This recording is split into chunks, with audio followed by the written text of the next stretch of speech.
പരമ്പരയെ സ്മരിച്ചുകൊണ്ട് മാണ്ഡവ്യോപനിഷത്ത് ദ്വൈത പ്രകടനത്തിൽ 10ാമത്തെ കാര്യം 9 മരണേ സംഭവേ ചൈവ ഗത്യാഗമനയോരപി സ്ഥിതൗ സർവശരീരേഷു ആകാശേന വിലക്ഷണഃ പുനരപി ഉക്തമർത്ഥമേവ പ്രപഞ്ചേതി. കഴിഞ്ഞ കാര്യത്തിൽ പറഞ്ഞ ആശയത്തെ വിശദീകരിക്കുന്നു. പുതുതായിട്ടൊന്നും പറയുന്നില്ല. പ്രപഞ്ചേതി എന്ന് വെച്ചാൽ വിശദമാക്കുന്നു. ഘടാകാശ ജന്മ നാശ ഗമന ആഗമന സ്ഥിതിവ സർവശരീരേഷു ആത്മനോ ജന്മമരണാതിർ ആകാശേന അവിലക്ഷണ പ്രതീതവ്യ. ഇതെല്ലാം മുമ്പ് കാര്യങ്ങളിൽ പറഞ്ഞാണ്. ഘടാകാശ ജന്മ നാശ ഗമന ആഗമന സ്ഥിതി, പാത്രത്തിനുള്ളിലുള്ള ആകാശം, അതിന്റെ ജന്മത്തെക്കുറിച്ച് പറയാം. കാരണം പാത്രത്തെ നിർമ്മിക്കുന്നതുവരെ പാത്രത്തിന്റെ ഉള്ളിൽ ആകാശം ഉണ്ടായിരുന്നില്ല. പാത്രത്തിൽ ഇടം ഉണ്ടായിരുന്നില്ല. പാത്രത്തെ സൃഷ്ടിച്ചപ്പോൾ അതിന്റെ ഉള്ളിലൊരു ഇടവും ഉണ്ടായി. അതുകൊണ്ട് അങ്ങനെ ഒരു ഇടം ഉണ്ടായതായി പറയാം. ആ പാത്രത്തെ നശിപ്പിച്ചാൽ പാത്രത്തിന്റെ ഉള്ളിൽ ഒരാകാശമെന്ന് പറയാൻ നിവൃത്തിയില്ല. അതുകൊണ്ട് ആകാശം നശിച്ചു എന്ന് പറയാം. ഗമനം, ആ പാത്രത്തെ ഒരു സ്ഥലത്ത് നിന്നും മറ്റൊരു സ്ഥലത്തേക്ക് കൊണ്ടുപോകുമ്പോൾ അതിന്റെ ഉള്ളിലെ ആകാശവും ചലിച്ചു എന്ന് പറയാം. അത് സത്യമല്ല. ആഗമനം, പോക്കുവരവ്, സ്ഥിതി, പാത്രത്തെ ഒരു സ്ഥലത്ത് നിശ്ചിതമായി വയ്ക്കുമ്പോൾ അവിടെ ആ പാത്രത്തിനുള്ളിൽ ഒരിടം സ്ഥിതി ചെയ്യുന്നു എന്ന് പറയാം. ഇതുപോലെയാണ് സർവശരീരേഷു ആത്മനോ ജന്മമരണാദി. ആത്മാവ് സർവവ്യാപകമാണ് എന്ന് പറയുമ്പോൾ, അത് ഏകമാണ് എന്ന് പറയുമ്പോൾ ജനന മരണങ്ങൾ എങ്ങനെ സംഭവിക്കും എന്ന് ചോദിക്കും. ജനന മരണങ്ങൾ എന്ന് പറയുമ്പോൾ ജനന മരണങ്ങളെ സ്വീകരിക്കുമ്പോൾ അവിടെ പുനർജന്മത്തെ സ്വീകരിക്കേണ്ടി വരും. സാധാരണ മരണശേഷം ഈ സ്ഥൂല ശരീരം വിട്ട് ആത്മാവ് മറ്റ് ശരീരങ്ങളെ സ്വീകരിക്കുന്നു, മറ്റ് ലോകങ്ങളിലേക്ക് സഞ്ചരിക്കുന്നു എന്നെല്ലാം പറയുന്നു. ഇതെല്ലാം അങ്ങനെ സംഭവിക്കുമെന്നാണ് ചോദിക്കുന്നത്. ആത്മാവ് സർവ്വവ്യാപകമാണെങ്കിൽ, ആകാശസമമാണെങ്കിൽ, ഒരു ശരീരം വിട്ട് എങ്ങനെ ആത്മാവിന് മറ്റൊരു ശരീരത്തെ സ്വീകരിക്കാൻ പറ്റും? ഒരു ശരീരം വിട്ട് എങ്ങനെ ആത്മാവ് മറ്റൊരു ലോകത്തിലേക്ക് സഞ്ചരിക്കും? കാരണം എല്ലാ ലോകത്തും എല്ലാ ശരീരങ്ങളിലും സദാ ആത്മാവ് നിലനിൽക്കുകയാണ്.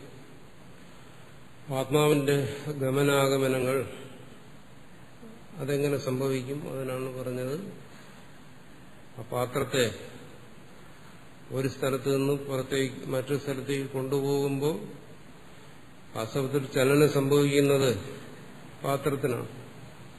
അതുപോലെ ഇവിടെ ചലനം സംഭവിക്കുന്നത് ശരീരത്തിനാണ്, ആത്മാവിനല്ല. എന്നാലും പറയും, എന്താണ്, ആ പാത്രം സഞ്ചരിച്ചപ്പോൾ ആ പാത്രത്തിന്റെ ഉള്ളിലുള്ള ഇടവും അതും അതിനോടൊപ്പം ഉണ്ട്. അത് പോകുന്നിടത്തെല്ലാം ആ ഇടവും ഉണ്ട്. അതിനാണ് ആകാശം എന്ന് പറയുന്നത്.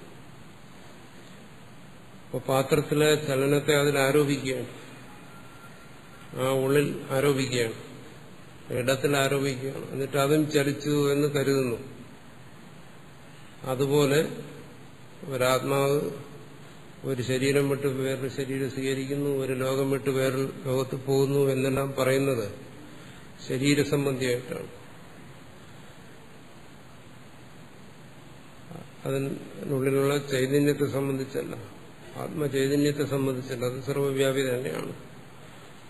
ആ ശരീരം ഒരു സ്ഥലം വിട്ട് വേറൊരു ശരീരത്തിലേക്ക് പോകുമ്പോൾ ഒരു സ്ഥൂല ശരീരത്തിനോടുള്ള ബന്ധത്തെ വിട്ടിട്ട് ആ സൂക്ഷ്മ ശരീരം മറ്റൊരു സ്ഥൂല ശരീരത്തിനോട് ബന്ധപ്പെടുമ്പോൾ ആ സൂക്ഷ്മ ശരീരത്തിൽ വ്യാപിച്ചിരിക്കുന്ന ചൈതന്യം അത് സർവവ്യാപിയാണെങ്കിലും ആ ശരീരത്തെ ആശ്രയിച്ച് അത് ഒരു സ്ഥലത്ത് നിന്നും മറ്റൊരു സ്ഥലത്തേക്ക് പോയി എന്ന് പറയുന്നു.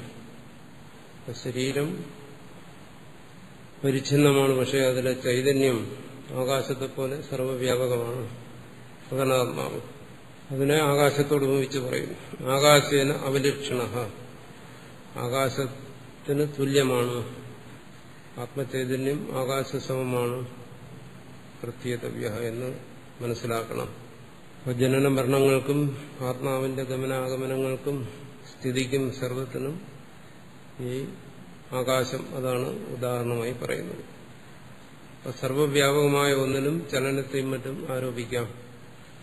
ആ ചലനവും മറ്റും കേവലം കൽപ്പിതമാണ്, പരമാർത്ഥമല്ല. പരമാർത്ഥത്തിൽ ആത്മാവിന്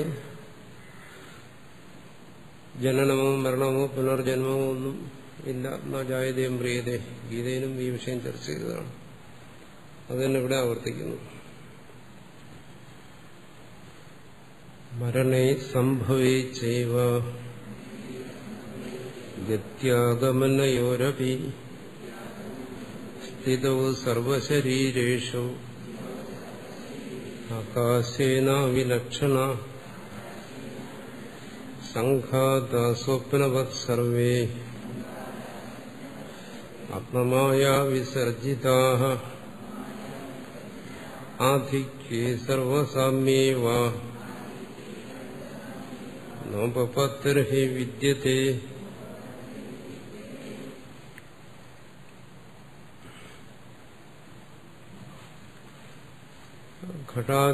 ഘടാദിസ്ഥാനീയാസ്തു ദേഹാദിസംഘാത സ്വപ്നദൃശ്യദേഹാദിവത് മായാ വികൃതദേഹാദിവച്ച ആത്മമായ വിസർജിതായ ആത്മനോ മായ അവിദ്യ തയാ പ്രത്യുപസ്ഥാപിത ന പരമാർത്ഥ സന്തി.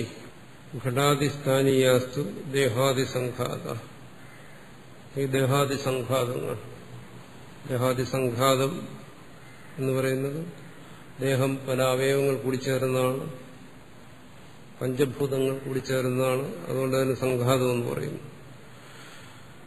അത് ഈ പാത്രം അതുപോലെയുള്ളൂ. ആകാശത്തെ ഉൾക്കൊള്ളുന്ന പാത്രത്തിന്റെ തുല്യമാണ്.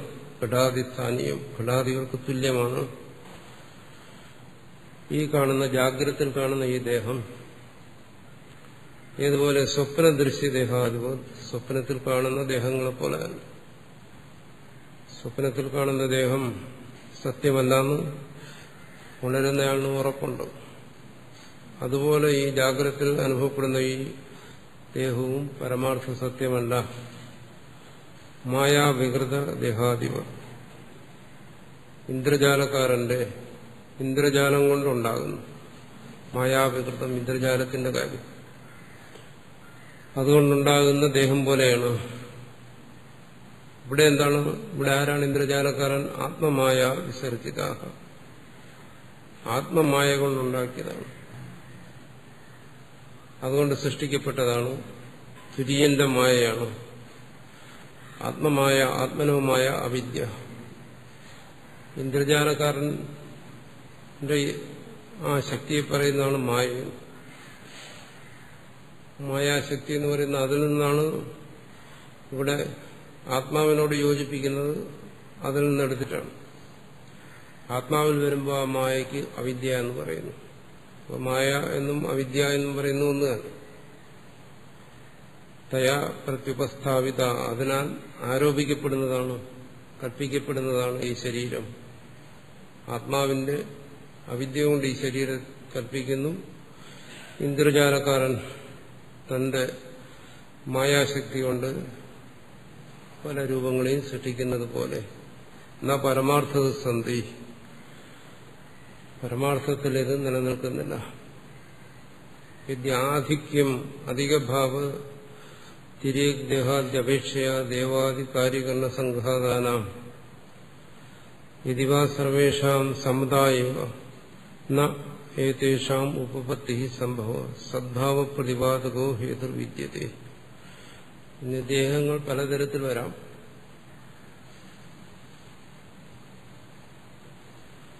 പറയുന്നു, യതി ആധിക്യം അധികഭാവത്തിരിദേഹാദ്യപേക്ഷയ ദേവാദി കാര്യകരണ സംഘാതമാണ്. ചിലത് പറയുന്നു, ആധിക്യം പറയുന്നുണ്ട്. മൃഗങ്ങൾ അതിന്റെ ദേഹത്തെ അപേക്ഷിച്ച് കുറച്ചുകൂടി ശ്രേഷ്ഠമാണ് മനുഷ്യരുടെ ദേഹം. മനുഷ്യരുടെ ദേഹങ്ങളെല്ലാം അപേക്ഷിച്ച് ശ്രേഷ്ഠമാണ് ദേവന്മാരുടെയും മറ്റും ദേഹം എന്ന് ആധിക്യം പറയുന്നുണ്ട്. അധികഭാവം തിരിദേഹാദ്യപേക്ഷയ ദേവാദി കാര്യകരണ സംഘാതാനം ഇതിവ സർവേഷാം സമതായവ. ചിലത് പറയുന്നു അത് ശരിയല്ല, എല്ലാം പഞ്ചഭൂത നിർമ്മിതമാണ്. അതുകൊണ്ട് ദേവശരീരമെന്നോ മനുഷ്യ ശരീരമെന്നോ മൃഗശരീരമെന്നോ അങ്ങനെ ഭേദങ്ങളൊന്നുമില്ല. എല്ലാം പഞ്ചഭൂതാത്മകമായതുകൊണ്ട് ഒന്നാണ്. ഏത് പക്ഷത്തെ സ്വീകരിച്ചാലും ശരി, ശരീരത്തിന് ഉത്കൃഷ്ടതയുണ്ടെന്നോ അല്ലെങ്കിൽ അത് അപകൃഷ്ടമാണെന്നോ ഇതെല്ലാം കൽപ്പിച്ചാലും കൽപ്പിച്ചില്ലെങ്കിലും എല്ലാം തുല്യമാണെന്ന് കൽപ്പിച്ചാലും ശരി, സമത്വം കൽപ്പിച്ചാലും ശരി, ഉച്ചനീചത്വം കൽപ്പിച്ചാലും ശരി, ശരീരഗതികൾ നയദേശം ഉപത്തി സംഭവ സദ്ഭാവ പ്രതിപാദകോ ഭേദവിധോ. അത് ഏത് രീതിയിൽ നമ്മൾ സ്വീകരിച്ചാലും ശരി, ഇതെല്ലാം സത്യമാണെന്നുള്ളതിന് ഇതൊന്നും മതിയായ ഹേതുക്കളല്ല. ശരീരത്തെക്കുറിച്ച് എന്തു വേണോ കൽപ്പിക്കാം എന്ന് പറയുന്നു. അതൊക്കെ ഓരോരുത്തരുടെ അറിവനുസരിച്ച് കാഴ്ചപ്പാടനുസരിച്ച് ഉത്കൃഷ്ട ശരീരമെന്നോ നീച ശരീരമെന്നോ അല്ലെങ്കിൽ ശരീരങ്ങളെല്ലാം സമമാണെന്നോ അതെല്ലാം കൽപ്പിക്കാം. അതാണ് ആധിക്യ സർവസാമ്യവ. രണ്ടായാലും ശരി, രണ്ടു തരത്തിലുള്ള കൽപ്പനകളുണ്ട്. മനുഷ്യരിൽ തന്നെ ശരീരത്തെ അനുസരിച്ച് കൽപ്പനകളുണ്ട്. ചണ്ടാളന്റെ ശരീരം നീചമാണെന്നും ബ്രാഹ്മണന്റെ ശരീരം ശ്രേഷ്ഠമാണെന്നും കൽപ്പിക്കുന്നവരുണ്ട്. അതാണ് പറയുന്ന ആധിക്യം ശരീരങ്ങളിൽ. ചിലർ പറയുന്നു അങ്ങനെയല്ല, അതും പഞ്ചഭൂതാത്മകമാണ്, മറ്റേതും പഞ്ചഭൂതാത്മകമാണ്, അതുകൊണ്ട് അതിന് വ്യത്യാസമൊന്നുമില്ല, എല്ലാം സമം തന്നെ. ഈ തരത്തിൽ ഏത് കൽപ്പനകളുമാകാം. മനുഷ്യന്റെ കാഴ്ചപ്പാട് സംസ്കാരം അനുസരിച്ച് എന്ത് കൽപ്പിച്ചാലും എന്താണ്, ഇതെല്ലാം സത്താണോ അല്ലയോ അത് മാത്രമേ ഇവിടെ ചിന്തിക്കുന്നുള്ളൂ. സദ്ഭാവ പ്രതിപാദകോ ഹേതുർണ വിദ്യതേ. ഇതെല്ലാം സത്താണെന്നുള്ളതിന് ഒരു ഹേതുവും പറയാനില്ല. ഇതെല്ലാം അവിദ്യ കൊണ്ട് കൽപ്പിതമാണ്, തുര്യനിൽ ആരോപിതമാണ്. അത് മാത്രമേ ഇവിടെ ചിന്തിക്കുന്നുള്ളൂ. ബാക്കി ശരീരത്തിന്റെ സ്വഭാവവിശേഷങ്ങളെ കുറിച്ചൊന്നും ചർച്ച ചെയ്യുന്നതല്ല ഇവിടെ. നാസ്തി, അതിൽ സത്യത്വം ഇല്ല. യസ്മാത് തസ്മാത് അവിദ്യാകൃതയേവ ന പരമാർത്ഥത സന്ധി. എന്തുകൊണ്ട്? ഇതെല്ലാം അവിദ്യ കൊണ്ട് ആരോപിതമാണ്. അവിദ്യ കൊണ്ട് ആരോപിതമായിരിക്കുന്ന ഇത് പരമാർത്ഥമല്ല. അതുമാത്രമേ അധ്യാത്മശാസ്ത്രത്തിൽ,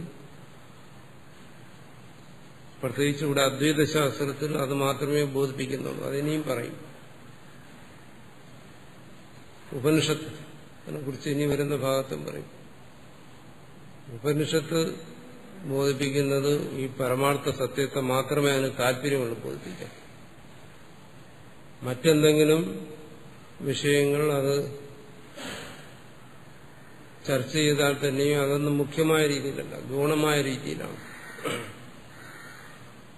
വർണ്ണങ്ങളെക്കുറിച്ച്, ആശ്രമങ്ങളെക്കുറിച്ച്, ധർമ്മത്തെക്കുറിച്ച് എല്ലാമുള്ള പരാമർശങ്ങൾ ഉപനിഷത്ത് ഭാഗങ്ങൾ വരും.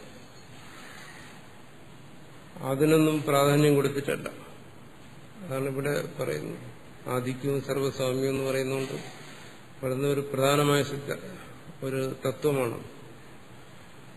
മറ്റേതെങ്കിലും ഒന്ന് പരാമർശിച്ചു പോയാലും അതൊന്നും ഇവിടെ മുഖ്യമായി ഉപനിഷത്ത് പ്രതിപാദനം ചെയ്യാൻ ആഗ്രഹിക്കുന്നത് ആത്മതത്വത്തെക്കുറിച്ച് മാത്രം. വേദവും മുഖ്യമായിട്ട് അത് തന്നെയാണ് പറയുന്നതെന്നാണ്.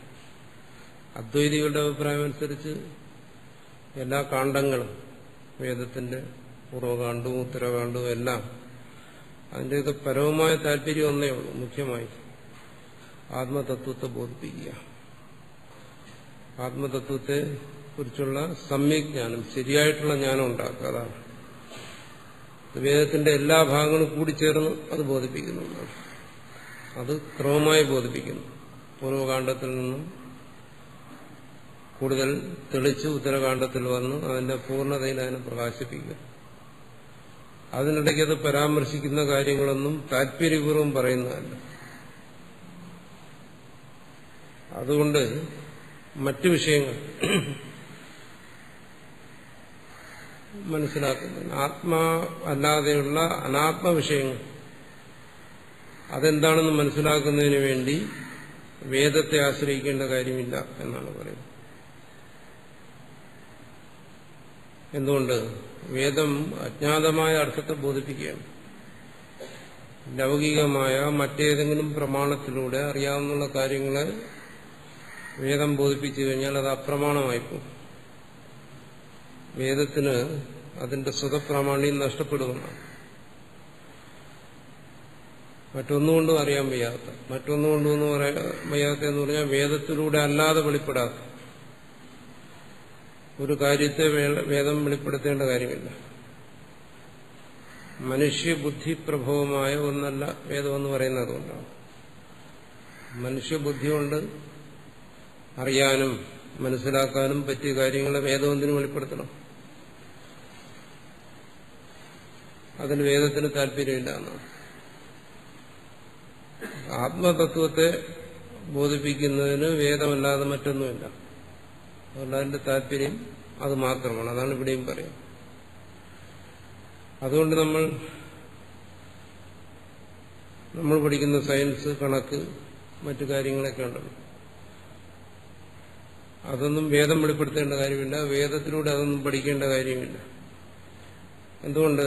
അത് മനുഷ്യ ബുദ്ധിപ്രഭവമാണ്. മനുഷ്യന്റെ ബുദ്ധി കൊണ്ട് തന്നെ അത് മനസ്സിലാക്കാനും കണ്ടുപിടിക്കാനും പറ്റിയ കാര്യങ്ങളാണ്. അതിനു വേണ്ടിയിട്ട് വേദം അത് വെളിപ്പെടുത്തേണ്ട കാര്യമില്ല. ആ ഒരു ആശയത്തെയാണ് ഇവിടെയും പറയുന്നത്. അതുകൊണ്ട് അങ്ങനെയുള്ള കാര്യങ്ങൾ നമ്മൾ പഠിക്കണമെങ്കിൽ അതിന് മനുഷ്യബുദ്ധി ആശ്രയിച്ചാൽ മതി. മനുഷ്യബുദ്ധി പ്രണീതമായ ശാസ്ത്രങ്ങളെ സമീപിച്ചാൽ മതി. അതിൽ നിന്ന് നമുക്ക് മനസ്സിലാക്കാം. സയൻസും കണക്കുമല്ല, അതെല്ലാം പഠിക്കാൻ വേണ്ടി വേദത്തിനെ സമീപിക്കേണ്ട കാര്യമില്ല. അതൊന്നും വേദം എന്തുകൊണ്ട് വെളിപ്പെടുത്തുന്നില്ല? അതൊന്നും പരമാർത്ഥമല്ല, അതൊന്നും പരമാർത്ഥ സത്യമല്ല, ആപേക്ഷികമായ സത്യങ്ങളാണ്. മനുഷ്യന്റെ ബുദ്ധി കണ്ടെത്തുന്നതാണ് ആപേക്ഷികമായ സത്യങ്ങൾ. ഭൗതികമായ സത്യങ്ങൾ, ഭൗതികമായ ശാസ്ത്രങ്ങളെല്ലാം അതാണ് മനുഷ്യബുദ്ധി പ്രഭവം എന്നാ പറയുന്നത്. അതുകൊണ്ട് മറ്റുള്ളത് എല്ലാം അവൈദികം എന്ന് പറയുന്നു. വേദത്തിൽ അത് വെളിപ്പെടുത്തേണ്ട കാര്യമില്ല. അതൊക്കെ അവൈദികങ്ങളാണ്, അനാത്മശാസ്ത്രങ്ങളാണ് എന്ന് പറയുന്നു. ആത്മശാസ്ത്രം വേദം മാത്രം, ബാക്കിയുള്ളതെല്ലാം അനാത്മശാസ്ത്രങ്ങളാണ്. അപ്പം അതിൽ നിന്ന് നമുക്ക് നാനാ വിഷയങ്ങളെക്കുറിച്ച് പഠിക്കാൻ പറ്റും. അതുകൊണ്ട് തന്നെ എന്താണ്, ഈ ഭൗതിക ശാസ്ത്രങ്ങളുടെയൊക്കെ ഉറവിടം വേദമാണ്. അതെല്ലാം വേദമാണ് വെളിപ്പെടുത്തുന്നത്. അത് വേദത്തിലൂടെ പഠിക്കാം എന്ന് പറയുന്നതിനോട് ഇവിടെ അദ്വൈതികളെ യോജിക്കുന്നില്ല. വേദത്തെ അങ്ങനെ വ്യാഖ്യാനിക്കുന്നവരുണ്ട്, പക്ഷെ അത് വേദത്തിന്റെ മുഖ്യമായ പ്രതിപാദ്യ വിഷയമല്ല എന്നാണ്. വേദത്തിൽ ചിലപ്പോൾ അതെല്ലാം പരാമർശിക്കുന്നുണ്ടായിരിക്കും, എന്നാലും അതൊന്നും താല്പര്യപൂർവ്വമല്ല. വേദത്തിന് അതൊന്നും ബോധിപ്പിക്കണമെന്നുള്ള താല്പര്യമില്ല. അത് ഇവിടെയും പറയുന്നു. വേദം ആ പരമാർത്ഥത്തെ മാത്രമേ ബോധിപ്പിക്കുന്നുള്ളൂ. വേദത്തിന് അതിന് മാത്രമേ താല്പര്യമുള്ളൂ. അതുകൊണ്ട് മറ്റു കാര്യങ്ങൾ, ആധിക്യവും സർവസാമ്യവും, അതൊന്നും പരമാർത്ഥമല്ല.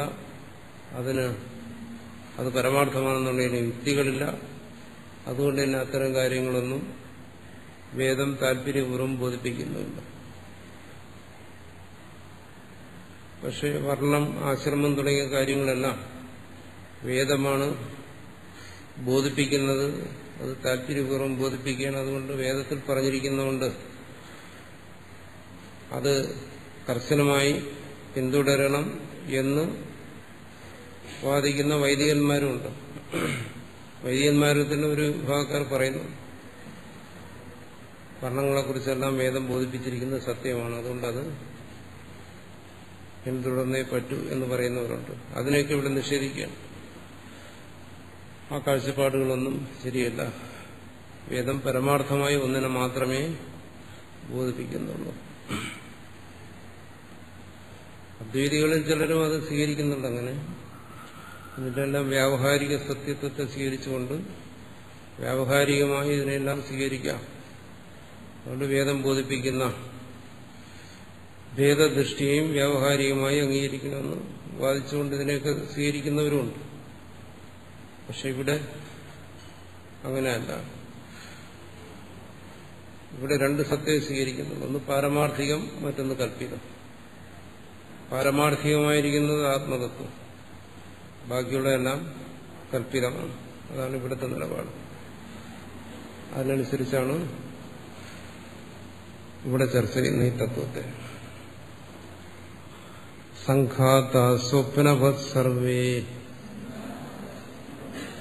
ആത്മമായ വിസർജിതാഃ ആധിക്യേ സർവസാമ്യേവ നോപപത്തിർഹി വിദ്യത്തെ രസാദയോ ഹി യേ കോശാ വ്യാഖ്യാതൈത്തിരീയകേ തേഷാം ആത്മാ പരോ ജീവ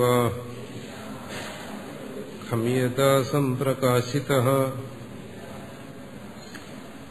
ഉത്പത്ത്യാദിവർജിതസ്യ അദ്വയസ്യ ആത്മതത്വസ്യ ശ്രുതി പ്രമാണകത്വ പ്രദർശനാർത്ഥം വാക്യാനി ഉപന്യസ്യന്തെ. ഇനി വരുന്ന ഭാഗങ്ങളിൽ തൈത്തിരീയം, ബൃഹദാരണ്യകം തുടങ്ങിയ ശ്രുതികളെ പ്രമാണമാക്കി ഈ പരമാർത്ഥ തത്വത്തെ പ്രതിപാദിക്കുകയാണ്. എന്ന് പറഞ്ഞാൽ ഇതൊരു സ്വതന്ത്രമായ രചനയാണ്. കാരിക ഇവിടെ ആചാര്യൻ രചിച്ചതാണ്. മാണ്ഡൂക്യം വേദമാണ്, പക്ഷെ കാരിക വേദമല്ല. അത് മുമ്പ് പറഞ്ഞതുപോലെ മനുഷ്യബുദ്ധി പ്രഭവമാണ്. അങ്ങനെയുള്ള ഒന്ന് പ്രാമാണികമാകണമെങ്കിൽ അത് ശ്രുതി അനുസരിക്കും. വേദത്തെ പിന്തുടർന്നാലേ പറ്റും. അപ്പോൾ വേദപ്രമാണത്തെ ഇവിടെ പരാമർശിക്കുകയാണ്. വേദത്തെ പരാമർശിച്ചുകൊണ്ട് പറയുകയാണ്, ഈ പറയുന്ന കാര്യങ്ങൾ, ഞാൻ ചർച്ച ചെയ്യുന്ന കാര്യങ്ങൾ വേദം സമ്മതമായ കാര്യമാണ്. വേദവും ഉത്പത്ത്യാദിവർജിതസ്യ അദ്വൈസ്യ ആത്മതത്വസ്യ, ഉത്പത്ത്യാദിരഹിതമായ അദ്വൈതമായ ആത്മതത്വത്തിനെ ശ്രുതിയും ബോധിപ്പിക്കുന്നുണ്ട്. ഇവിടെ തൈത്തിരീയത്തിൽ രസാദയോ അന്ന രസമയ പ്രാണമയ ഇത്യോമാദയോ കോശ ഇവ കോശ അസി ആദേരിവ ഉത്തരോത്തരസ്യ അപേക്ഷ ബഹിർഭാവ പൂർവപൂർവസ്യ വ്യാഖ്യാത വിസ്പഷ്ടം ആഖ്യാത തൈത്തിരീയകേ തൈത്തിരീയക ശാഖോപനിഷത് ബ്രഹ്മവല്യ. ബ്രഹ്മവലിയിൽ തൈത്തിരീയോപനിഷത്തിൽ അന്നമയകോശം, പ്രാണമയകോശം, മനോമയകോശം, വിജ്ഞാനമയകോശം, ആനന്ദമയകോശം തുടങ്ങിയ കോശങ്ങളെക്കുറിച്ച് അവിടെ ചർച്ച ചെയ്തു. അന്നമയ പ്രാണമയ ഇത്യവമാദയ കോശ. കോശം എന്ന് പറഞ്ഞാൽ എന്താണ്? കോശം ഒന്നിച്ച് ആവരണം. കോശ ഇവ അസി ആദേരിവ, വാളിനും മറ്റും ഉപയോഗിക്കുന്ന കോശങ്ങളെ പോലെ, ആവരണത്തെ പോലെ ആണിത്. വാസ്തവത്തിൽ ആവരണമല്ല, വാളിനെ പൊതിയാനും മറയ്ക്കാനും ഉപയോഗിക്കുന്ന ആവരണമാണ് വാളുറ. അതുപോലെയല്ല, ഇതിനെ മറയ്ക്കാനോ പൊതിയാനോ ഒന്നും ഈ കോശങ്ങൾക്ക് സാധ്യമല്ല. എന്നാലും ഒരു ഉപമ എന്നുള്ള നിലയ്ക്ക് അതിനോട് ഉപമിച്ചിരിക്കുകയാണ്. ഉത്തരോത്തരാപേക്ഷ ബഹിർഭവാത് പൂർവപൂർവസ്യ. അതും എങ്ങനെ? അന്നമയം അത് പ്രാണമയത്തെ അപേക്ഷിച്ച് സ്ഥൂലമാണ്. പ്രാണമയം മനോമയത്തെ അപേക്ഷിച്ച് സ്ഥൂലമാണ്. മനോമയം വിജ്ഞാനമയത്തെ അപേക്ഷിച്ച് സ്ഥൂലമാണ്. വിജ്ഞാനമയം ആനന്ദമയത്തെ അപേക്ഷിച്ച് സ്ഥൂലമാണ്. അപ്പൊ ബാഹ്യമായി വരുന്നത് സ്ഥൂലമായി വരുന്നു, ഉള്ളിലേക്ക് ചെല്ലുമ്പോൾ അത് സൂക്ഷ്മമായി വരുന്നു. ഈ തരത്തിൽ അവിടെ വ്യാഖ്യാനിച്ചിട്ടുണ്ട്. വിസ്പഷ്ടം അഖ്യാത തൈത്തിരീയ ശാഖയിലെ ഉപനിഷത്തിലെ ബ്രഹ്മവലിയിൽ തേഷാം കോശാനാം ആത്മാ ഏന ആത്മന പഞ്ചാഭികോശ ആത്മബന്ധോ അന്തർതമേന. ഇതിനെല്ലാം ഈ കോശങ്ങൾക്കെല്ലാം ആത്മാവായിരിക്കുന്നത്, ഈ കോശങ്ങളുടെ എല്ലാം വാസ്തവ സ്വരൂപമായിരിക്കുന്നതിനെ കുറിച്ചാണ് ഇവിടെ ചർച്ച ചെയ്യുന്നത്. ഇതെല്ലാം ആത്മവസ്തുക്കളായത്, ഇതിനെല്ലാം ഉണ്മയും സത്തയും വരുന്നത് അതിന് ആന്തരമായിരിക്കുന്ന ആത്മതത്വത്തെ കൊണ്ടാണ്. ആത്മാവിന്റെ സത്ത, ആത്മാവിന്റെ ഉണ്മയാണ് ഈ കോശങ്ങളിലൂടെ പഞ്ചകോശങ്ങളുടെയും സ്ഫുരിക്കുന്നത്, പ്രകാശിക്കുന്നത്. ഇവയ്ക്ക് സ്വന്തമായി സത്തയില്ല. ഈ പഞ്ചകോശങ്ങളും ഈ ആത്മതത്വത്തിൽ ആരോപിതമാണ്, കൽപ്പിതമാണ്. സഹി സർവേഷാം ജീവന നിമിത്തത്വാ ജീവ, സർവജീവന്മാരുടെയും ജീവനത്തിന് നിമിത്തമായിരിക്കുന്നതാണ്. ജീവനം എന്ന് പറഞ്ഞാൽ പ്രാണധാരണം. ഈ ശരീരത്തിലുള്ള പ്രാണധാരണം അതിന് നിമിത്തമായിരിക്കുന്നതും അതാണ്, ആത്മതത്വമാണ്. പ്രാണധാരണം എന്ന് പറയുമ്പോൾ ഈ ശരീരത്തിലുള്ള പ്രാണബന്ധനം, ശരീരമായിട്ടുള്ള പ്രാണബന്ധം അത് ആത്മനിമിത്തമാണ്. അല്ലെങ്കിൽ ശരീരത്തിൽ പ്രാണബന്ധം എന്താ?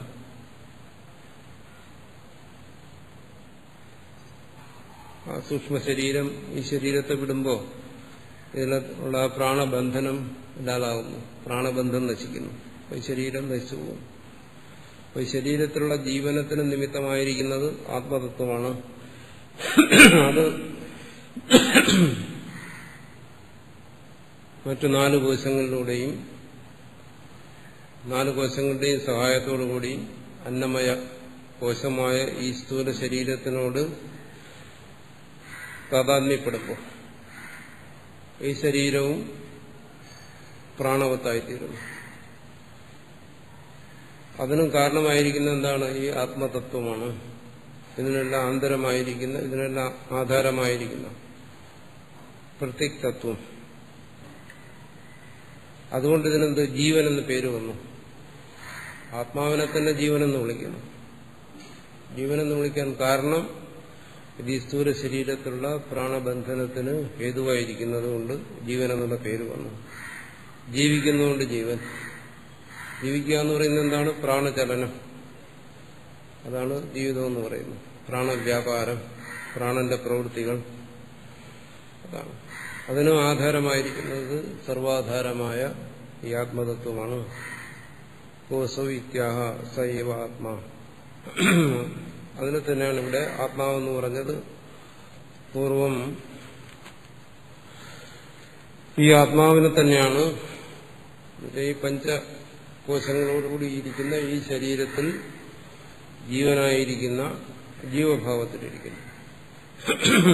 ആ ആത്മാവിനെ തന്നെയാണ് സത്യം ജ്ഞാനം അനന്തം ബ്രഹ്മ ഇതി പ്രകൃത. ശ്രുതിയിൽ അതിനെ തന്നെയാണ്, ഇവിടെ ആ തൈത്തിരീയത്തിൽ തന്നെ സത്യം ജ്ഞാനം അനന്തം ബ്രഹ്മ എന്ന് പരാമർശിച്ചതും അതിനെ തന്നെയാണ്. ഒരേ ആത്മാവിനെ തന്നെ സത്യജ്ഞാനം അനന്തം ബ്രഹ്മ എന്ന് പറയുന്നു. പിന്നീട് പഞ്ചകോശങ്ങളോടുകൂടിയിരിക്കുന്നവനായി പറയുന്നു, അതിനെ തന്നെ ജീവനായി പറയുന്നു. യസ്മാദാത്മനഃ സ്വപ്നമായാധിപത് ആകാശാദിക്രമേണ രസാദേഹ കോശലക്ഷണ സംഘാത ആത്മമായ വിസർജിത ഇത്യുക്തം. അങ്ങനെയുള്ള ആത്മാവിൽ നിന്ന്, തുര്യനിൽ നിന്ന്, പഞ്ചകോശങ്ങൾക്കും ചൈതന്യം കൊടുക്കുന്ന ആ തുര്യൻ, ആ തുര്യനിൽ നിന്നും സ്വപ്നമായാധിപത്, സ്വപ്നത്തെ പോലെ, ഇന്ദ്രജാലക്കാരന്റെ ഇന്ദ്രജാലം പോലെ ആകാശാദി ക്രമേണ രസാദയ കോശലക്ഷണാഹ സംഘാത ആകാശാദി ക്രമത്തിലുള്ള പ്രപഞ്ച ഉത്പത്തി,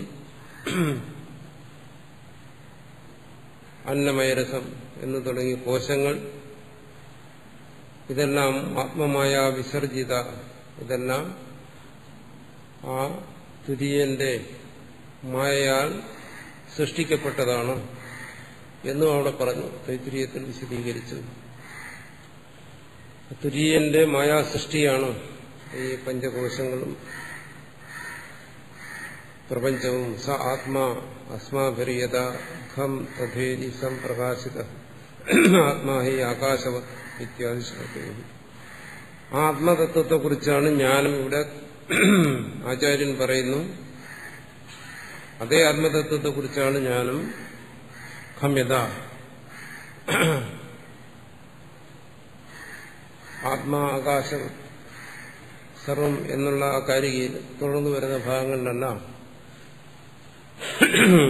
ആത്മാകാശത്തെ പോലെ എന്ന് പറഞ്ഞ് ആത്മാവിന്റെ സൃഷ്ടിയാണ്, തുര്യന്റെ സൃഷ്ടിയാണ് ഈ പ്രപഞ്ചം എന്ന് പറഞ്ഞത് ആ തൈത്തരീയ ശ്രുതിയുടെ താല്പര്യമാണ്. ഞാൻ എന്റെ കൽപ്പന കൊണ്ടെന്തെങ്കിലും പറഞ്ഞതല്ല. ഇതെല്ലാം ഉപനിഷത്ത് സമ്മതമായ കാര്യങ്ങളാണ് പറയുന്നത്. ആത്മാ ആകാശവത് ഇത്യാദി ശ്ലോകൈഹി, ആത്മാ ആകാശവത് എന്ന് തുടങ്ങിയ കാര്യങ്ങളിൽ ഞാൻ പറഞ്ഞിരിക്കുന്നതും സ്വകപോലകൽപ്പിതമല്ല, മറിച്ച് ശ്രുതി സമ്മതമായ കാര്യമാണ്. താർക്കിക പരികൽപ്പിത ആത്മോത്പുരുഷബുദ്ധി പ്രമാണഗമ്യ ഇത്യഭിപ്രായ. താർക്കികന്മാരും മറ്റും ന്യായ വൈശേഷികന്മാരും സാഖ്യന്മാരും മറ്റും അവരുടെ ബുദ്ധി കൊണ്ട് കൽപ്പിച്ച് ആത്മതത്വത്തെ പല രീതിയിലും വിശദീകരിക്കുന്നു. അതുകൊണ്ടാണ് ആത്മാവ് അനേകമാണെന്നും ആത്മാവ് ദ്രവ്യമാണെന്നും മറ്റും അവർ കൽപ്പിച്ചത്. അതുപോലല്ല ഇത് ശ്രുതി പ്രമാണത്തെ അനുസരിച്ച് പറയുകയാണ്. ശ്രുതി പ്രമാണത്തെ അവരും മനസ്സിലാക്കുന്നുണ്ട്, അംഗീകരിക്കുന്നുണ്ട് താർക്കികന്മാരും. പക്ഷെ അവർ ശ്രുതിയുടെ താല്പര്യത്തെ മനസ്സിലാക്കിയില്ല എന്നാണ്. ശ്രുതിയുടെ ശരിയായ താല്പര്യം എന്താണ്? ശ്രുതി ആത്മതത്വത്തെ എങ്ങനെയാണോ പ്രകാശിപ്പിച്ചത് അതുപോലെ അവർ മനസ്സിലാക്കിയില്ല. മറിച്ച് എന്ത് ചെയ്തു? അവർ സ്വബുദ്ധിയെ ആശ്രയിച്ചിട്ട് ആത്മതത്വത്തെക്കുറിച്ച് പലതും കൽപ്പിച്ചു. അതുപോലെയല്ല ഇവിടെ. പുരുഷബുദ്ധി പ്രമാണഗമ്യം. പുരുഷബുദ്ധി പ്രമാണം കൊണ്ട് അറിയപ്പെടുന്നതല്ല ഇത്. ശ്രുതി പ്രമാണഗമ്യമാണ്. അല്ലെങ്കിൽ ഓരോ മനുഷ്യനും ഓരോ ജീവനും അവന്റെ കൽപ്പനയനുസരിച്ച് ആത്മാവിനെ കുറിച്ച് ഓരോ സിദ്ധാന്തങ്ങൾ ആവിഷ്കരിക്കാം. അതുപോലെ ശ്രുതിയുടെ താല്പര്യത്തെ തന്നെ വെളിപ്പെടുത്തണം. അതിനു വേണ്ടിയിട്ടാണ് ഈ കാരികകൾ താൻ രചിച്ചിരിക്കുന്നത്. അതുകൊണ്ട് ഈ തത്വം എന്താണ്? ആത്മാവ് പരമാർത്ഥമാണ്, അന്യമായ സർവ്വതും ആരോപിതമാണ്, തുര്യൻ തന്നിൽ ആരോപിച്ചിരിക്കുന്നതാണ്. ഇതാണ് ശ്രുതിയുടെ താല്പര്യം. അത് ശ്രുതിയിൽ നിന്ന് താൻ ഗ്രഹിച്ചതാണ് എന്നാണ് ഇവിടെ ആചാര്യൻ പറയുന്നത്. ഇവിടെ ശ്രുതിക്കാണ് പ്രാധാന്യം കൊടുക്കുന്നതെന്നർത്ഥം. രസാദയോഹി ഏ കോശ വ്യാഖ്യാതൈത്തിരീയകേ തേഷാം ആത്മാ പരോ ജീവ യഥാ സംപ്രകാശിതഃ ദയോർദയോർമധുജ്ഞാനേ പരം ബ്രഹ്മ പ്രകാശിതം പൃഥിവ്യാമുദരേ ചൈവ യഥാകാശ പ്രകാശിത കിഞ്ചാധിദൈവം അധ്യാത്മം ച തേജോമയോ അമൃതമയ പുരുഷ പൃഥിവ്യാദ്യന്തർഗതോ യോ വിജ്ഞാത പരയേവാത്മാ ബ്രഹ്മ സർവമിതി ദയോർദയോർ ആ ദ്വൈതക്ഷയാത് പരം ബ്രഹ്മ പ്രകാശിതം. ഇനി ബൃഹദാരണ്യക ശ്രുതി അവിടെയും ഈ തത്വത്തെ തന്നെ പറയും. അധിദൈവവും അധ്യാത്മവുമായിട്ട് അതിനെ വിശദീകരിക്കുന്നു. വേദത്തിൽ ഉപനിഷത്ത് ഭാഗം മാത്രമല്ല, വേദത്തെ ശരിക്കും വ്യാഖ്യാനിക്കുന്നതിന് അതിന്റെ അധിദൈവം, അധിഭൂതം, അധ്യാത്മം ഈ 3 തരത്തിലുള്ള താല്പര്യത്തെയും മനസ്സിലാക്കിയേ വേദം വ്യാഖ്യാനിക്കാവൂ എന്നാണ് പറയുന്ന ആചാര്യന്മാർ. വേദത്തിന് ഈ 3 തലത്തിലുള്ള അർത്ഥമുണ്ട്. അതിഭൂതമായിട്ടുള്ള അർത്ഥം, മറ്റൊന്ന് അതിദൈവമായിട്ടുള്ളത്, പിന്നെ അധ്യാത്മം. ഇവിടെ പറയുന്നത് ആത്മതത്വത്തെ സംബന്ധിച്ച് 2 തരത്തിലുള്ള അർത്ഥം, അധ്യാത്മവും അതിദൈവവും. അത് മധുബ്രാഹ്മണം എന്ന് പറയുന്നു. മധു ആനന്ദത്തെ ഉണ്ടാക്കുന്നതാണ്. അതുപോലെ ഈ ആത്മതത്വ അനുഭവവും ആനന്ദപ്രദമാണ്. അതുകൊണ്ട് ആത്മതത്വത്തെ ആനന്ദസ്വരൂപത്തിൽ വിശദീകരിക്കുന്നുണ്ട്. അതിന് മധുബ്രാഹ്മണം എന്ന് പേര് വന്നു. ബൃഹദാരണ്യത്തിലെ 2-ാം അധ്യായത്തിൽ ആ മധുബ്രാഹ്മണത്തെക്കുറിച്ചാണ് ഇവിടെ പറയുന്നത്. അധിദൈവം അധ്യാത്മം ച തേജോമയോ അമൃതമയ പുരുഷ എന്നവിടെ പറയുന്നുണ്ട്. യം ഭൃതി സർവേഷാം ഭൂതാനാം മധു എന്ന് പറഞ്ഞ് തുടങ്ങുന്ന ഭാഗം വളരെ പ്രസിദ്ധമായ ഭാഗമാണ് ബൃഹദാരണ്യത്തിലെ മധുബ്രാഹ്മണം. അതിനെ പരാമർശിക്കുകയാണ്. തേജോമയനും അമൃതമയനുമായ ആ പുരുഷൻ അതെങ്ങനെയാണോ ഒരുവന്റെ ഹൃദയത്തിലിരിക്കുന്നത്, അതുപോലെ ഈ വ്യാപിയായ പൃഥ്വി തത്വത്തിനും ഇരിക്കുന്നു. അധ്യാത്മഭാവത്തിലും ഇരിക്കുന്നു, അതിദൈവഭാവത്തിലും ഇരിക്കുന്നു. ഈ 2 തരത്തിലും ഇരിക്കുന്ന തത്വം ഒന്ന് തന്നെ. ഈ ശരീരത്തിന്റെ ഉള്ളിൽ ഹൃദയസ്ഥിതനായിരിക്കുന്ന ആ തത്വം തന്നെയാണ് സർവഭൂതാശയസ്ഥിതനായും ഇരിക്കുന്നതെന്ന് ഗീതയിൽ പറയും. അതേ ആശയം തന്നെയാണ് ഇവിടെയും പറയുന്നത്. അല്ലെങ്കിൽ ഇതിലെ ആശയമാണ് ഗീതയിൽ പറയുന്നത്. അത് ഈ ശരീര സംബന്ധിയായി ചിന്തിക്കുമ്പോൾ അതിന് അധ്യാത്മം എന്ന് പറയും. ഭൂതസംബന്ധിയായി ചിന്തിക്കുമ്പോൾ അത് അതിഭൂതം എന്ന് പറയും. ദേവതാ സംബന്ധമായി ചിന്തിക്കുമ്പോൾ അത് ദൈവം എന്ന് പറയും. അതാണ് 3 തരത്തിലുള്ള ചിന്ത. ആത്മനിഷ്ഠമായി ചിന്തിക്കുമ്പോൾ പറയുന്നു ഈ ശരീരത്തിൽ ഉള്ളിലിരിക്കുന്നത്. കാരണം ശരീരത്തിൽ നിന്നാണ് ആത്മാവിനെ കുറിച്ചുള്ള ചിന്ത ആരംഭിക്കുന്നത്. എന്തുകൊണ്ട്? ശരീരത്തിലാണ് ഈ അഹംബോധം ഉറച്ചിരിക്കുന്നത്. ശരീരത്തിൽ അഹംബോധം ഉറച്ചിരിക്കുന്നതുകൊണ്ട് ആത്മാവിനെ കുറിച്ച് ചിന്തിക്കുമ്പോൾ ശരീരത്തിൽ നിന്ന് തുടങ്ങേണ്ടി വരും. ശരീരത്തിൽ നിന്ന് തുടങ്ങുമ്പോൾ അത് സ്ഥൂലമായ ഓരോ കോശങ്ങളെയും പിന്തള്ളി സൂക്ഷ്മമായ കോശങ്ങളിലൂടെ പരമാർത്ഥ തത്വത്തിൽ എത്തിച്ചേരുന്നു. ആന്തരികമായി ബാഹ്യമായി ഈ ശരീരത്തിന്റെ തത്വമാണ് ഈ പ്രപഞ്ചത്തിന്റെയും തത്വം. പഞ്ചഭൂതാത്മകമാണ്. അന്നമയാദി കോശങ്ങൾ പഞ്ചഭൂതാത്മകമാണ്. അതുപോലെ ബാഹ്യമായ പൃഥിവ്യാദി തത്വങ്ങളും പഞ്ചഭൂതാത്മകമാണ്. ആ പഞ്ചഭൂതാത്മകമായിരിക്കുന്ന ഈ തത്വങ്ങളിൽ ആശ്രയിച്ചിരിക്കുന്ന ഈ ആത്മചൈതന്യം അത് അതിദൈവമായിരിക്കും. കാരണം ഈ വ്യഷ്ടിയിൽ ഏകമായ ഈ ശരീരത്തിൽ അത് അധ്യാത്മഭാവത്തിലിരിക്കുമ്പോൾ ഭൂതങ്ങളിൽ അത് അതിദൈവഭാവത്തിലിരിക്കും. ഓരോ ഭൂതങ്ങൾക്കും ഓരോ അതിദേവതയെ കൽപ്പിക്കുന്നു. കാരണം ഈ ശരീരത്തെ നിലനിർത്തുന്നത് ജീവചൈതന്യമാണെങ്കിൽ ഈ ഭൂതങ്ങളെ നിലനിർത്തുന്നതും ഒരു ചൈതന്യമായിരിക്കും. ഈ ശരീരത്തെ നിലനിർത്തുന്ന ആ ചൈതന്യം പരിമിതവും പരിച്ഛിന്നവുമാണ്. ആ ശരീരത്തെ ആശ്രയിച്ച് നിലനിൽക്കുന്ന ചൈതന്യം അത് അല്പജ്ഞമാണ്. മറിച്ച് ഈ ഭൂതങ്ങളെ ആശ്രയിച്ച് സർവ്വവ്യാപിയായി നിലനിൽക്കുന്ന ഈ ഭൂതങ്ങൾ, ബ്രഹ്മാണ്ഡം മുഴുവൻ വ്യാപിച്ചിരിക്കുന്ന ഈ ഭൂതങ്ങളെ ആശ്രയിച്ച് നിൽക്കുന്ന ആ ചൈതന്യം അത് അപരിച്ഛിന്നമാണ്, സർവജ്ഞമാണ്. അതുകൊണ്ട് അതിന് ദേവത എന്ന് പറയുന്നു, അതിന് അതിദൈവഭാവം എന്ന് പറയുന്നു. അതുകൊണ്ട് ഈ ഭൂതങ്ങളുടെ എല്ലാം നിയന്താവായി, ഈ ഭൂതങ്ങളെയെല്ലാം ആശ്രയിച്ച് അതിനെ അധിഷ്ഠാനമായി സ്വീകരിച്ചുകൊണ്ട് നിൽക്കുന്ന അതിദൈവഭാവങ്ങളെക്കുറിച്ച് പറയുന്നു. ദേവതാഭാവം അത് വ്യാപകമായൊരു ചൈതന്യം, ഈ ശരീരത്തിൽ പരിച്ഛിന്നമായൊരു ചൈതന്യം. ഈ രണ്ട് ചൈതന്യത്തിന്റെയും ഏകത്വത്തെ പറയുകയാണ് അത് ബ്രാഹ്മണത്തിൽ. അത് രണ്ടും ഒരു ചൈതന്യം തന്നെയാണ്. ദേവതാരൂപത്തിൽ സർവജ്ഞവും സർവശക്തവുമായിരിക്കുന്നതും ജീവഭാവത്തിൽ അല്പജ്ഞനും അശക്തനുമായിരിക്കുന്നതും ഒരേ ഒരു ചൈതന്യം തന്നെ എന്ന് ആ ഏകത്വത്തെ ബോധിപ്പിക്കുന്നു. അതാണ് അധിദൈവം അധ്യാത്മം ച എന്ന് പറഞ്ഞിരിക്കുന്നത്. അതാണ് തേജോമയോ അമൃതമയ പുരുഷ. തേജോമയനായ ജ്ഞാനസ്വരൂപനായ അമൃതമയനായ ആനന്ദസ്വരൂപനായ പുരുഷൻ, അതാണ് പൃഥിവ്യാദ്യ അന്തർഗതം.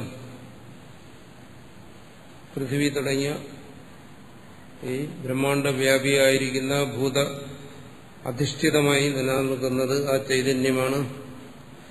യോ വിജ്ഞാത പരയോ ആത്മാ, ഈ ശരീരത്തിന്റെ ഉള്ളിൽ വിജ്ഞാതാവായിരുന്നുകൊണ്ട് ഈ എല്ലാ തത്വങ്ങളെയും ഗ്രഹിക്കുന്നവനായി, അതിഭൂതമായും അധ്യാത്മമായും അതിദൈവമായുമുള്ള തത്വങ്ങളെല്ലാം ഗ്രഹിക്കുന്നവനായി അറിയുന്നവനായി ശരീരപരിച്ഛിന്നനായിരിക്കുന്ന ഇവൻ തന്നെയാണ് സർവവ്യാപകമായ ഈ ഭൂതങ്ങളിൽ വിജ്ഞാതാവായിരിക്കുന്നത്.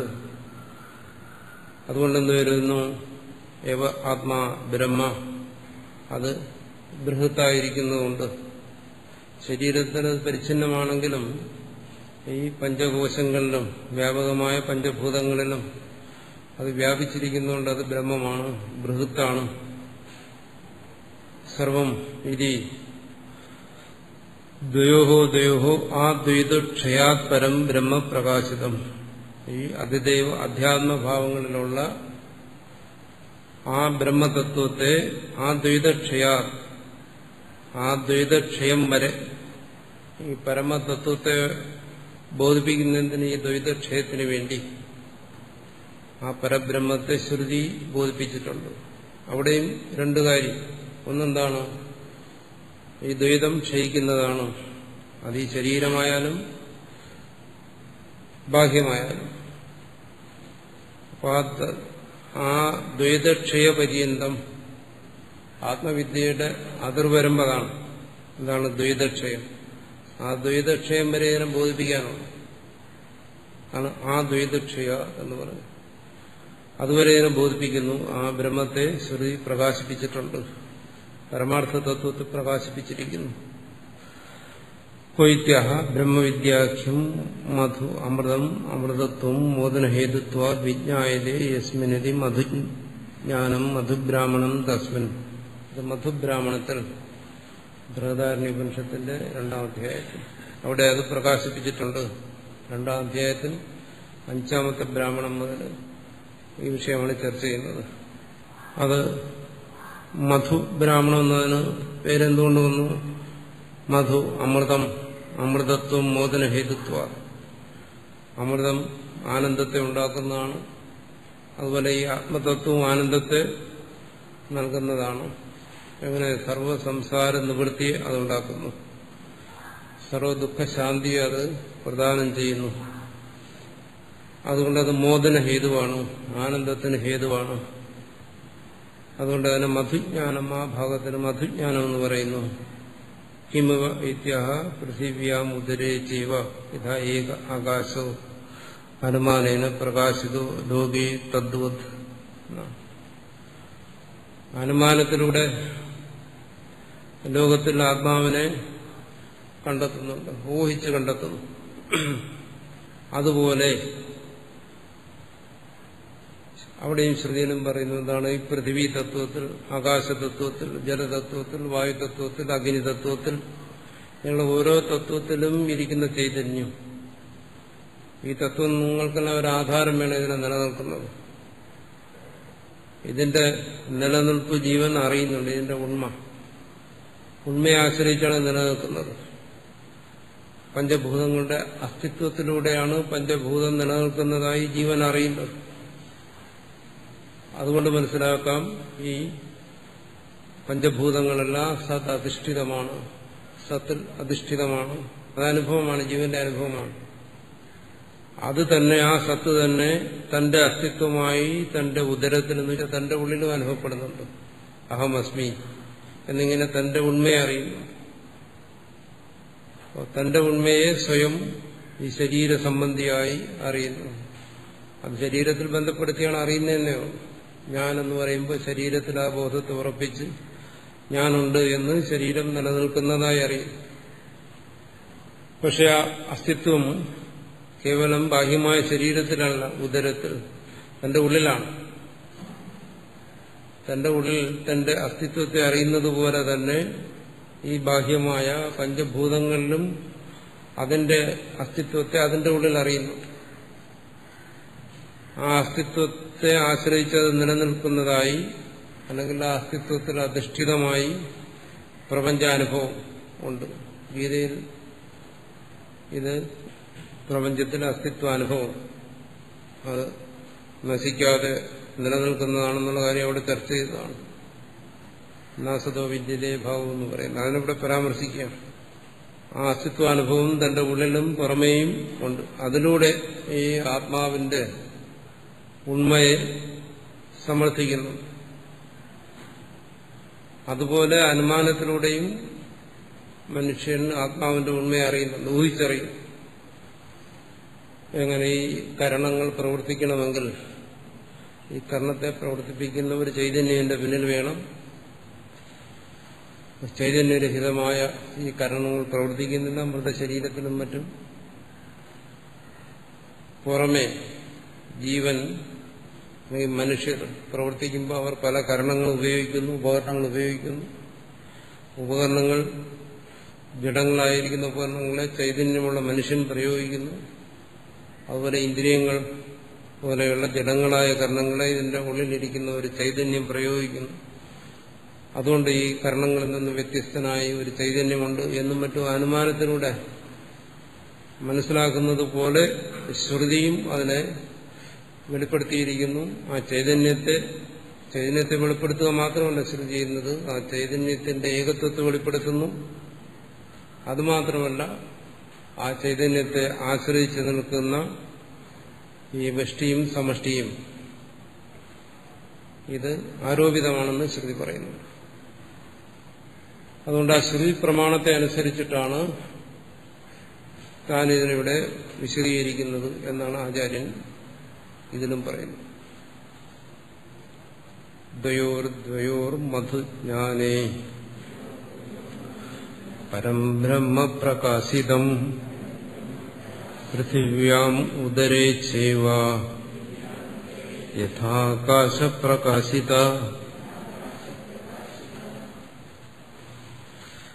ജീവാത്മനോരനന്യത്വം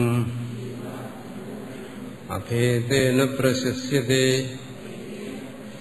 നാനാത്വം നിന്ദിതേ യച്ഛ തദേവം ഹി സമഞ്ജസം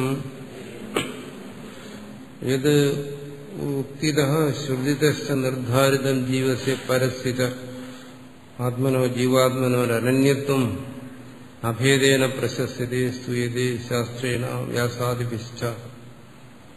ശ്രുതി ആചാര്യന്മാര്, പൂർവാചാര്യന്മാര് അവരെല്ലാം ആശ്രയിച്ചുകൊണ്ട്, അവരെല്ലാം പ്രമാണമായി സ്വീകരിച്ചുകൊണ്ടാണ് ഈ ആത്മതത്വത്തെ പ്രകാശിപ്പിക്കുന്നത്. ആത്മവിദ്യാ സമ്പ്രദായത്തിലൂടെയാണ് ഈ ആത്മവിദ്യയെ വെളിപ്പെടുത്തുന്നത് എന്നാണ് ഇവിടെ സൂചിപ്പിക്കുന്നത്. അതായത് ഈ തത്വത്തെ ഒരാൾ പൂർവാചാര്യന്മാരെ നിഷേധിച്ചുകൊണ്ട്, പൂർവപ്രമാണങ്ങളെ നിഷേധിച്ചുകൊണ്ട് ഒരാൾക്ക് ഇത് വെളിപ്പെടുത്താൻ കഴിയില്ല എന്നർത്ഥം. ഒരാൾ ഒരുപക്ഷെ അതിനെയൊന്നും പരാമർശിക്കാതെ, പേരെടുത്ത് പറയാതെ ഒരു പക്ഷേ ഈ തത്വത്തെ പറഞ്ഞെന്ന് വരാം. പക്ഷെ എന്നാലും അവരോടുള്ള കടപ്പാട് അത് വിസ്മരിക്കുന്നത് ശരിയല്ല എന്നാണ് പറയുന്നത്. അതുകൊണ്ടാണ് ആചാര്യൻ വ്യാസാദി പൂർവാചാര്യന്മാരെ സ്മരിക്കുന്നത്. അവരിലൂടെ പരമ്പരയായിട്ടാണ് ഈ വിദ്യ നിലനിൽക്കുന്നത്. ഈ വിദ്യ എന്നും നിലനിൽക്കുന്ന പരമ്പരയിലൂടെയാണ്. അതുകൊണ്ട് ആ സമ്പ്രദായത്തിന് അതിൻ്റെതായ മഹത്വമുണ്ട്. ആ സമ്പ്രദായത്തിലൂടെ ഈ വിദ്യ പകരുന്നതുണ്ട്. അതാണ് യുക്തിതഃ ശ്രുതിദശ നിർദ്ധാരിതം. ശ്രുതിയിലൂടെയും യുക്തിയിലൂടെയും രണ്ടും നിർണയിക്കപ്പെട്ടതാണ് ഈ തത്വം. അശ്രുതി അത് അനാദിയാണ്. ശ്രുതി യുക്തി അതും പൂർവാചാര്യ സമ്മതമായ യുക്തികളാണ്. താൻ കണ്ടുപിടിച്ച യുക്തികളൊന്നുമല്ല. അതിലൂടെ നിർണയിച്ചതാണ് ആത്മതത്വം എങ്ങനെ ജീവസ്യ പരസ്യ ആത്മനോഹോ ജീവാത്മനോ അനന്യത്വം. ആ ജീവപരാത്മാക്കളുടെ ഏകരസത്വം, ഏക സ്വഭാവത്വം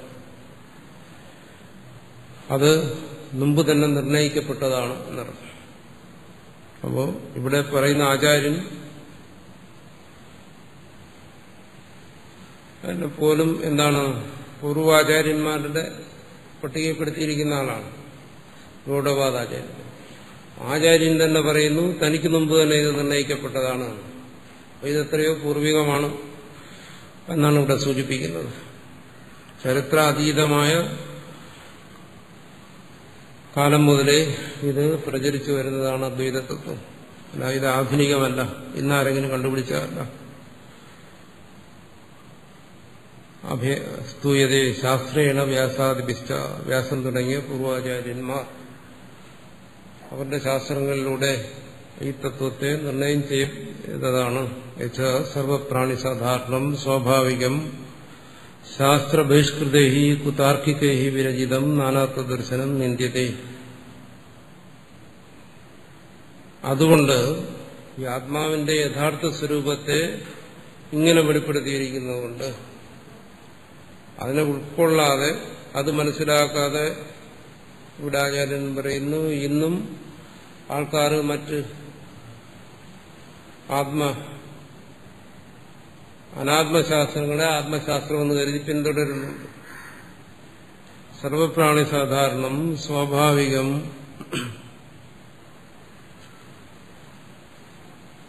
സർവപ്രാണി സാധാരണമായിരിക്കുന്ന ആത്മബോധം, എല്ലാവരിലും ഇരിക്കുന്ന ആത്മബോധം എങ്ങനെ സ്വാഭാവികമായി വരുന്നത്? അവിദ്യ കൊണ്ടുവരുന്നത്, അജ്ഞാനം കൊണ്ടുവരുന്ന ആത്മബോധം എങ്ങനെയാണത്? ആത്മാവ് ഈ ശരീരമാണെന്നോ, ആത്മാവ് പലതാണെന്നോ, ആത്മാവിന് ജനന മരണങ്ങളുണ്ടെന്നോ, ആത്മാവ് പരമാത്മാവിൽ നിന്ന് അന്യമാണെന്നോ, ഇങ്ങനെയൊക്കെയുള്ള ശാസ്ത്രങ്ങൾ. ഇതിന് ശ്രുതിയുടെയോ ആചാര്യന്മാരുടെയോ ഒന്നും ആവശ്യമില്ല. ഇത് സർവപ്രാണി സാധാരണമാണ്. സർവപ്രാണികൾക്കും അറിയാവുന്ന കാര്യങ്ങളാണിത്. താൻ ജനിക്കുന്നു മരിക്കുന്നു എന്നാർക്കും അറിയാൻ വയ്യാത്ത. അപ്പൊ ജനിക്കുകയും മരിക്കുകയും ചെയ്യുന്ന ആത്മാവിനെ കുറിച്ച് എല്ലാവർക്കും അറിയാം. ഇത് ശാസ്ത്രബഹിഷ്കൃതൈ കുതാർക്കികൈ വിരചിതം നാനാത്വദർശനം. ഇത് സർവപ്രാണി സാധാരണമായിരിക്കുന്നു. അതുപോലെ തന്നെ ഈ സമ്പ്രദായ രഹിതന്മാരായ കുതാർക്കികന്മാര് ഇതിനെ സമർത്ഥിച്ച് അവരുടേതായ ദർശനങ്ങളും ഉണ്ടാക്കിയിട്ടുണ്ട്. അവരും ഈ പരമാർത്ഥത്തെ അറിയാതെ ഈ ആത്മതത്വത്തെ പലതായി ഗ്രഹിക്കുന്നു. നാനാത്വ ദർശനം അവരുടേതുമുണ്ട്. പാമരന്മാർക്ക് മാത്രമല്ല നാനാത്വ ദർശനമുള്ളത്, താർക്കികന്മാർക്ക് കേവല യുക്തിയെ മാത്രം ആശ്രയിച്ചു പൂർവാചാര്യന്മാരെ അംഗീകരിക്കാതെ അവരുടെ ദർശനത്തെ ഉൾക്കൊള്ളാതെ ഉള്ള നാനാത്വ ദർശനം അതിനെ ശ്രുതി നിഷേധിക്കുന്നുണ്ട്. നിന്ദ്യതേ നതു തദ്ദ്വിതീയമസ്തി. ആ നാനാത്വത്തെ നിഷേധിക്കാൻ വേണ്ടിയാണ് പറഞ്ഞത്. അവിടെ ദ്വിതീയമില്ല, നാനാത്വമല്ല. ദ്വിതീയാദ്വൈ ഭയം ഭവതി. ഭയത്തിന് കാരണമാണത്. ഇപ്പോഴാണോ ദ്വിതീയ ബോധം വരുന്നത്? രണ്ടാമത് ഒന്നിനെ കുറിച്ച് അറിയുമ്പോൾ അതിനെ ഭയക്കും. അതിനെ ഭയക്കാം, അല്ലെങ്കിൽ അതിനോട് മറ്റെന്തെങ്കിലും വികാരം ഉണ്ടാകാം. ഭയത്തെ ഇവിടെ ഉപലക്ഷണമായി പറഞ്ഞിരിക്കുകയാണ്. രണ്ടാമത് ഒന്നിനെ കുറിച്ച് ബോധമുണ്ടായാൽ അതിനെ സംബന്ധിച്ച് എന്ത് വികാരം ഉണ്ടാകാം, ഭയം ഉൾപ്പെടെയുള്ളത്. അതുകൊണ്ട് പറയുന്നു അങ്ങനെ രണ്ടാമതൊന്നില്ല. ഏകം സത് ഉദരമന്തരം ഗുരുതി അധതസ്യ ഭയം ഭവതി പറയും. ഈ പരമാർത്ഥ തത്വത്തിൽ നിന്നും വ്യതിചലിച്ച് അല്പമെങ്കിലും ഒരു ഭേദകൽപ്പന ഒരുവന്റെ മനസ്സിൽ വന്നു കഴിഞ്ഞാൽ അവൻ ഈ സംസാരത്തിൽപ്പെട്ടു കഴിഞ്ഞു. തസ്യ ഭയം ഭൂതി, അവൻ ഈ സംസാരത്തെ ഭയക്കുന്നു, സംസാരത്തെ അവൻ ഭീകരമായി കാണുന്നു. അവനെ സംബന്ധിച്ച് സംസാരം സത്യമായി അനുഭവപ്പെടുന്നു എന്നാണ്. അതുകൊണ്ട് ഉദരം, അല്പം പോലും ഭേദം ഇവിടെ കാണാൻ പാടില്ല. അല്പം പോലും ഭേദം ഇവിടെ വാസ്തവത്തിൽ നിലനിൽക്കുന്നില്ല. അതുകൊണ്ട് ഭേദത്തെ കണ്ടുകൊണ്ട് ഭേദത്തെ അധിഷ്ഠിതമായിട്ടുള്ള ചിന്തകളെല്ലാം ഭയത്തെ ഉണ്ടാക്കും. തന്നിൽ നിന്ന് അന്യമായി ഈശ്വരനെ കണ്ടാലും, തന്നിൽ നിന്ന് അന്യമായി പ്രപഞ്ചത്തെ കണ്ടാലും, തന്നിൽ നിന്ന് അന്യമായി ജീവന്മാരെ കണ്ടാലും ഇതെല്ലാം ഭയകാരണമാണ്. ആ ഭയത്തെ ഇല്ലാതാക്കുന്നതിന് വേണ്ടി, ഭയത്തിന്റെ നാശമാണ് സംസാരനാശം എന്ന് പറയുന്നത്. അതിനാണ് മോക്ഷം, മുക്തി എന്ന് പറയുന്നത്. സംസാരത്തെ ഒരാൾ സത്യമായി കാണുകയാണെങ്കിൽ അയാൾക്ക് ഒരിക്കലും ഭയത്തിൽ നിന്ന് ഉള്ള മോചനം സാധ്യമല്ല. ഭയത്തിൽ നിന്ന് സ്വതന്ത്രമാകണമോ? ഇവിടെ അല്പം പോലും ഭേദത്തെ കാണാൻ പാടില്ല. സംസാരം സത്യമാണെന്ന് ധരിക്കാൻ പാടില്ല. ഇതം സർവം യദയം ആത്മാ. മറിച്ച് എങ്ങനെ കാണണം? ഇത് സർവവും, ഈ കാണുന്ന സംസാരം സർവവും അയമാത്മാ, താൻ തന്നെയാണ്. അയം പ്രത്യക്ഷമായിരിക്കുന്ന ആത്മാ, തന്റെ സ്വരൂപം, തന്റെ സ്വരൂപത്തിൽ നിന്ന് അനന്യമാണ് ഈ കാണുന്നതെല്ലാം, ഈ പ്രപഞ്ചം ഉൾപ്പെടെയുള്ള സർവ്വതും. ജീവനും ജഗത്തും ഈശ്വരനും തന്നിൽ നിന്ന് അനന്യമാണ്. ഇതാണ് പരമമായ തത്വം. അതിനെ ഗ്രഹിക്കാൻ കഴിയാത്തതുകൊണ്ടാണ് ജീവേശ്വര ഭേദങ്ങളെല്ലാം കൽപ്പിക്കുന്നത്. അതിന്റെ ഫലം എന്താ? മൃത്യോഹോ സമൃത്യം ആപ്നോതി യൈഹ നാനേവ പശ്യതി. ഈശ്വരി പറയുന്നു, ഈ ഭേദദർശനത്തെ ആശ്രയിച്ചാണ് നിങ്ങൾ പോകുന്നതെങ്കിൽ ഈ സംസാരത്തിൽ നിന്നും മോചനമില്ല. അവൻ മരണത്തിൽ നിന്നും മരണത്തെ പ്രാപിക്കുന്നു, ജനനത്തിൽ നിന്നും ജനനത്തെ പ്രാപിക്കുന്നു. സത്യമായ അവന്റെ സംസാരത്തിൽ നിന്ന് അവന് നിവൃത്തിയില്ല. ഏഹ നാനയോ പശ്യതി ഇത്യാദി വാക്യയിഷ്ഠ അന്വേഷിച്ച ബ്രഹ്മവിദ്ധി. ബ്രഹ്മവിത്തുക്കൾ, മറ്റ് ബ്രഹ്മവിത്തുക്കളും ഋഷിമാര്, ശ്രുതിയെ ബോധിപ്പിക്കുന്ന ഋഷിമാരും ഈ തത്വത്തെയാണ് പറയുന്നത്. സംസാരം നിവർത്തിക്കണമോ, ഭയമില്ലാതാകണമോ, അവിടെ ഭേദജ്ഞാനം നശിക്കണം. തദേവം ഹി സമഞ്ജസം ഋജോബോധം ന്യായം. അതുകൊണ്ട് സരളമായി ഗ്രഹിക്കേണ്ട കാര്യം ഋജു അവബോധം എന്ന് പറയുന്നത്. വളവും തിരിവും ഒന്നുമില്ലാതെ ഗ്രഹിക്കേണ്ടത്, അല്ലെങ്കിൽ അനായാസമായി ഗ്രഹിക്കേണ്ട തത്വം, ഗ്രഹിക്കാവുന്ന തത്വം ചെയ്ത് തദേവം ഈ പറഞ്ഞതാണ്. ആചാര്യൻ പറയുന്നു, താൻ പറയുന്നത്, പൂർവാചാര്യന്മാർ പറയുന്നത്, ശ്രുതി വെളിപ്പെടുത്തുന്നതായ ഈ അദ്വൈത തത്വം, അതാണ് ഒരുവന് ഋജുവായി അനായാസമായി ഗ്രഹിക്കേണ്ടത്.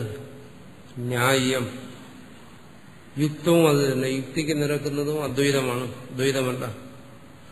താൻ വേറെ, പ്രപഞ്ചം വേറെ, ഈശ്വരൻ വേറെ എന്നുള്ള ചിന്താഗതിയല്ല. അത് സംസാര നിവൃത്തിക്ക് ഉതകില്ല. യാസ്തു താർക്കിക പരികൽപ്പിത കുദൃഷ്ടേഹ യാസ്ത അനർജ്യോ നിരൂപ്യമാണ ന ഘടതാം പ്രാഞ്ചന്തി ഇത്യഭിപ്രായ. ന ഘടനാം പ്രാഞ്ചന്തി, നിലനിൽക്കില്ല എന്നാണ്. എന്താണ് നിലനിൽക്കാത്തത്? താർക്കിക പരികൽപ്പിത, കുയുക്തികൾ ഉപയോഗിച്ച്. കുദൃഷ്ടേഹ, ദൃഷ്ടി, ദർശനം, കാഴ്ചപ്പാട്, തെറ്റായ കാഴ്ചപ്പാട്. കേവലം യുക്തിയെ ആശ്രയിച്ച് ഉണ്ടാക്കുന്ന തെറ്റായ കാഴ്ചപ്പാടുകൾ. അൻർജീവ, ഋജുവായി അനായാസമായി സരളമായി ഗ്രഹിക്കാൻ വയ്യാത്ത കാര്യങ്ങൾ. അങ്ങനെ നിരൂപണം ചെയ്യപ്പെടുന്ന കാര്യങ്ങൾ, ചിന്ത ചെയ്യുന്ന കാര്യങ്ങൾ, മനനം ചെയ്യുന്ന കാര്യങ്ങൾ, അങ്ങനെ ഒരുപാട് കാര്യങ്ങളുണ്ടല്ലോ. തന്ത്രമന്ത്രങ്ങളെല്ലാം എല്ലാം നിഗൂഢമാണ്. അതിലെല്ലാം ഒരുപാട് രഹസ്യങ്ങളുണ്ട്. അതിലൊന്നും സരളതയില്ല, അനായാസതയില്ല, ഋജുവല്ല. നേരെ വാ നേരെ പോകുന്നുള്ള രീതിയാണ്. വളഞ്ഞ വഴികളിലൂടെയൊക്കെ പോകണം. അങ്ങനെയുള്ള ഒരുപാട് മാർഗങ്ങളുണ്ട്. അതിനെല്ലാം മനസ്സിൽ കണ്ടുകൊണ്ട് പറയുകയാണ്. തന്ത്രമന്ത്ര യന്ത്രങ്ങളെല്ലാം മനസ്സിൽ കണ്ടുകൊണ്ട് പറയണം. അദ്വൈത തത്വത്തെ സംബന്ധിച്ചിടത്തോളം അത് എന്താണ്? അത് നിഗൂഢശാസ്ത്രമല്ല. അങ്ങനെയുണ്ട് ചില പാശ്ചാത്യന്മാരെല്ലാം ഇത് മനസ്സിലാക്കാതെ പറയും എന്താണ് ഇത് നിഗൂഢശാസ്ത്രമാണ്. ആ നിഗൂഢതകളെയൊക്കെ ഇവിടെ നിഷേധിക്കണം. നിഗൂഢതകളും മറ്റുള്ളതിലാണ്. അൻരജ്യവ മറ്റു ദ്വൈതശാസ്ത്രങ്ങളാണ്. ദ്വൈതത്തെ അവലംബിച്ചു കൊണ്ടുപോകുന്ന ഒരുപാട് ശാസ്ത്രങ്ങളുണ്ട്. അതിലെല്ലാം നിഗൂഢതകളുണ്ട്. അദ്വൈതം എന്ന് പറയുന്നത് എന്താണ്? അത് സരളമാണ്, വ്യക്തമാണ്, യുക്തിക്ക് നിരക്കുന്നതാണ്, ശ്രുതി പ്രമാണത്തോടുകൂടിയതാണ്, ആത്യന്തികമായി സ്വാനുഭവത്തിൽ യോജിക്കുന്നതുമാണ്. അതിന് വിപരീതമായിട്ടുള്ളത് അതൊന്നും നിലനിൽക്കുന്നതല്ല. ആത്യന്തികമായി പരമാർത്ഥം മാത്രമേ നിലനിൽക്കത്തുള്ളൂ എന്ന് പറഞ്ഞ് രണ്ടിനെയും പറയുന്നു. അതിന്റെ വഴിക്ക് സഞ്ചരിക്കാതിരിക്കുന്നതിന് വേണ്ടിയിട്ടാണ് അതിനിവിടെ നിഷേധിക്കുന്നത്. താർക്കിക പരികല്പിത എന്നെല്ലാം പറഞ്ഞ് നിഷേധിക്കുന്നത് അതിനു വേണ്ടിയിട്ടാണ്. അല്ലെങ്കിൽ അത് പോകും. അല്ലെങ്കിൽ നിങ്ങളുടെ തത്വം മാത്രം പറഞ്ഞാൽ പോരെ. എന്തിന് അനാവശ്യം പറയണം? മറ്റുള്ളവരെ എന്തിനാ കുറ്റം പറയുന്നു? മറ്റുള്ളവരെ എന്തിനാ നിഷേധിക്കാൻ പോകുന്നു? കാരണം ഋജുബുദ്ധികൾ അനഋജുവായ മാർഗങ്ങളിലൂടെ സഞ്ചരിച്ചു പോകും. ബുദ്ധി സാരല്യം കൊണ്ട് ചിലപ്പോൾ കുടിലമായ മാർഗങ്ങളിൽ ചെന്ന് ചാടിപ്പോകും. അതാണ് ശരിയെന്ന് തോന്നിപ്പോകും. അതുകൊണ്ട് പറയുന്നു അത് അങ്ങനെ വരാൻ പാടില്ല. ന ഘടനാം പ്രാഞ്ചന്തി, അതൊന്നും നിലനിൽക്കുന്ന കാര്യങ്ങളല്ല. അതിന്റെ പിറകെ പോകരുത്. അദ്വൈതത്തെ തന്നെ അവലംബിക്കുക. അത് വ്യക്തമാണ്, സരളമാണ്, അനുഭവത്തിന് പൊരുത്തപ്പെടുന്നതാണ്. അത് സ്വീകരിക്കുക എന്നാണ് ഇവിടെ ആചാര്യൻ ആവശ്യപ്പെടുന്നത്. ജീവാത്മനോരനന്യത്വം അഭേദേന പ്രശസ്യത്തെ നാനാത്വം നിന്ദ്യതേ യച്ഛ തദേവം ഹി സമഞ്ജസം ജീവാത്മനോ പൃഥക്ത്വം യത് പ്രാഗുത്പത്തേ പ്രകീർത്തിതം ഭവിഷ്യൻ വരത്യാ ഗൗണം തദ് മുഖ്യത്വം ഹി ന യുജ്യത്തെ നനുശ്രുത്യാപി ജീവപരമാത്മനോഃ പൃഥക്ത്വം യത് പ്രാഗുത്പത്തേഃ ഉത്പത്യർത്ഥ ഉപനിഷത് വാക്യേഭ്യഃ പൂർവം പ്രകീർത്തിതം കർമ്മകാണ്ഡേ. ഇവിടെ പറയുന്നു ഈ താർക്കികന്മാരും താന്ത്രികന്മാരും മാന്ത്രികന്മാരും എല്ലാം എന്താണ്? ശ്രുതിയെ ആശ്രയിച്ചിട്ടാണ് അവരും അവരവരുടെ സിദ്ധാന്തത്തെ ആവിഷ്കരിച്ചിരിക്കുന്നത്. നിങ്ങളുടെ അദ്വൈതികൾ പറയുന്നത് എന്താണ്? ഞങ്ങൾ ശ്രുതി ശരണന്മാരാണ്, ശ്രുതിയാണ് ഞങ്ങൾ പ്രമാണമായി സ്വീകരിച്ചിരിക്കുന്നത്, ശ്രുതി ഞങ്ങൾക്ക് അനർജുവായ മാർഗത്തെ വെളിപ്പെടുത്തി, അതുകൊണ്ട് ഞങ്ങളെ പിറകെ വരണമെന്നാണ് നിങ്ങൾ ആവശ്യപ്പെടുന്നത്. അതെങ്ങനെ ശരിയാവും? മറ്റുള്ളവരും ശ്രുതിയെ പ്രമാണമായി സ്വീകരിച്ചുകൊണ്ടാണ് പറയുന്നത് ഞങ്ങൾ സഞ്ചരിക്കുന്ന വഴി ശരിയാണ്, അതാണ് പരമാർത്ഥം. രണ്ടു കൂട്ടരും ശ്രുതിയെ സ്വീകരിച്ചുകൊണ്ട് അവരവരുടെ പക്ഷത്തെ സമർത്ഥിക്കുമ്പോൾ ജിജ്ഞാസുക്കൾ ആരുടെ പിറകെ പോകും? രണ്ടിന് ശ്രുതി പ്രമാണം ഉണ്ടല്ലോ. അതിന് സമാധാനമാണ് ഇവിടെ പറയുന്നത്.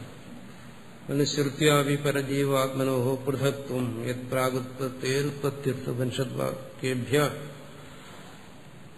പൂർവം പ്രകീർത്തിതം കർമ്മകാണ്ഡേ. പ്രാഗുത്പത്തേഃ ഉപനിഷത് വാക്യങ്ങൾക്ക് പൂർവ്വത്തിൽ ഉള്ള കർമ്മകാണ്ഡത്തിൽ ജീവാത്മ പരമാത്മാക്കളുടെ പൃഥക്ത്വത്തെ ശ്രുതി തന്നെ വെളിപ്പെടുത്തിയിട്ടുണ്ടല്ലോ. സാഖ്യന്മാര് ആത്മാവിന്റെ നാനത്വത്തെ പറയുന്നു. ന്യായവൈശേഷികന്മാര് താർക്കികന്മാർ അവരും ജീവാത്മ ഭേദത്തെ പറയുന്നു, ജീവാത്മ പരമാത്മ ഭേദത്തെ പറയുന്നു. ഇവരും എല്ലാം ശ്രുതിയെ പ്രമാണമായി സ്വീകരിക്കുന്നവരാണ്, ദ്വൈതികളല്ല. അവരെന്തുകൊണ്ട് പറയുന്നു? ശ്രുതിയിൽ തന്നെ ഉപനിഷത്ത് വാക്യങ്ങൾക്ക് പൂർവ്വഭാഗങ്ങളിൽ ഈ ആത്മനാനാത്വത്തെക്കുറിച്ചും സൃഷ്ടിയെക്കുറിച്ചും ജീവ പരഭേദത്തെക്കുറിച്ചും ജീവപ്രപഞ്ചഭേദത്തെക്കുറിച്ചും എല്ലാം അവിടെ പറയുന്നുണ്ട്. അതിന് ശ്രുതിയാണല്ലോ പ്രമാണം. അപ്പൊ അവർ പറയുന്നത് ശരിയാകാം എന്നാണ്. പൂർവകാണ്ഡേ അടുത്ത് പറയുന്നു. പൂർവകാണ്ഡത്തിൽ പൂർവമീമാംസകരും പറയുന്നത് എന്താണ്? ഈ ശരീരത്തിൽ നിന്ന് ഭിന്നമായൊരു ആത്മാവുണ്ട്.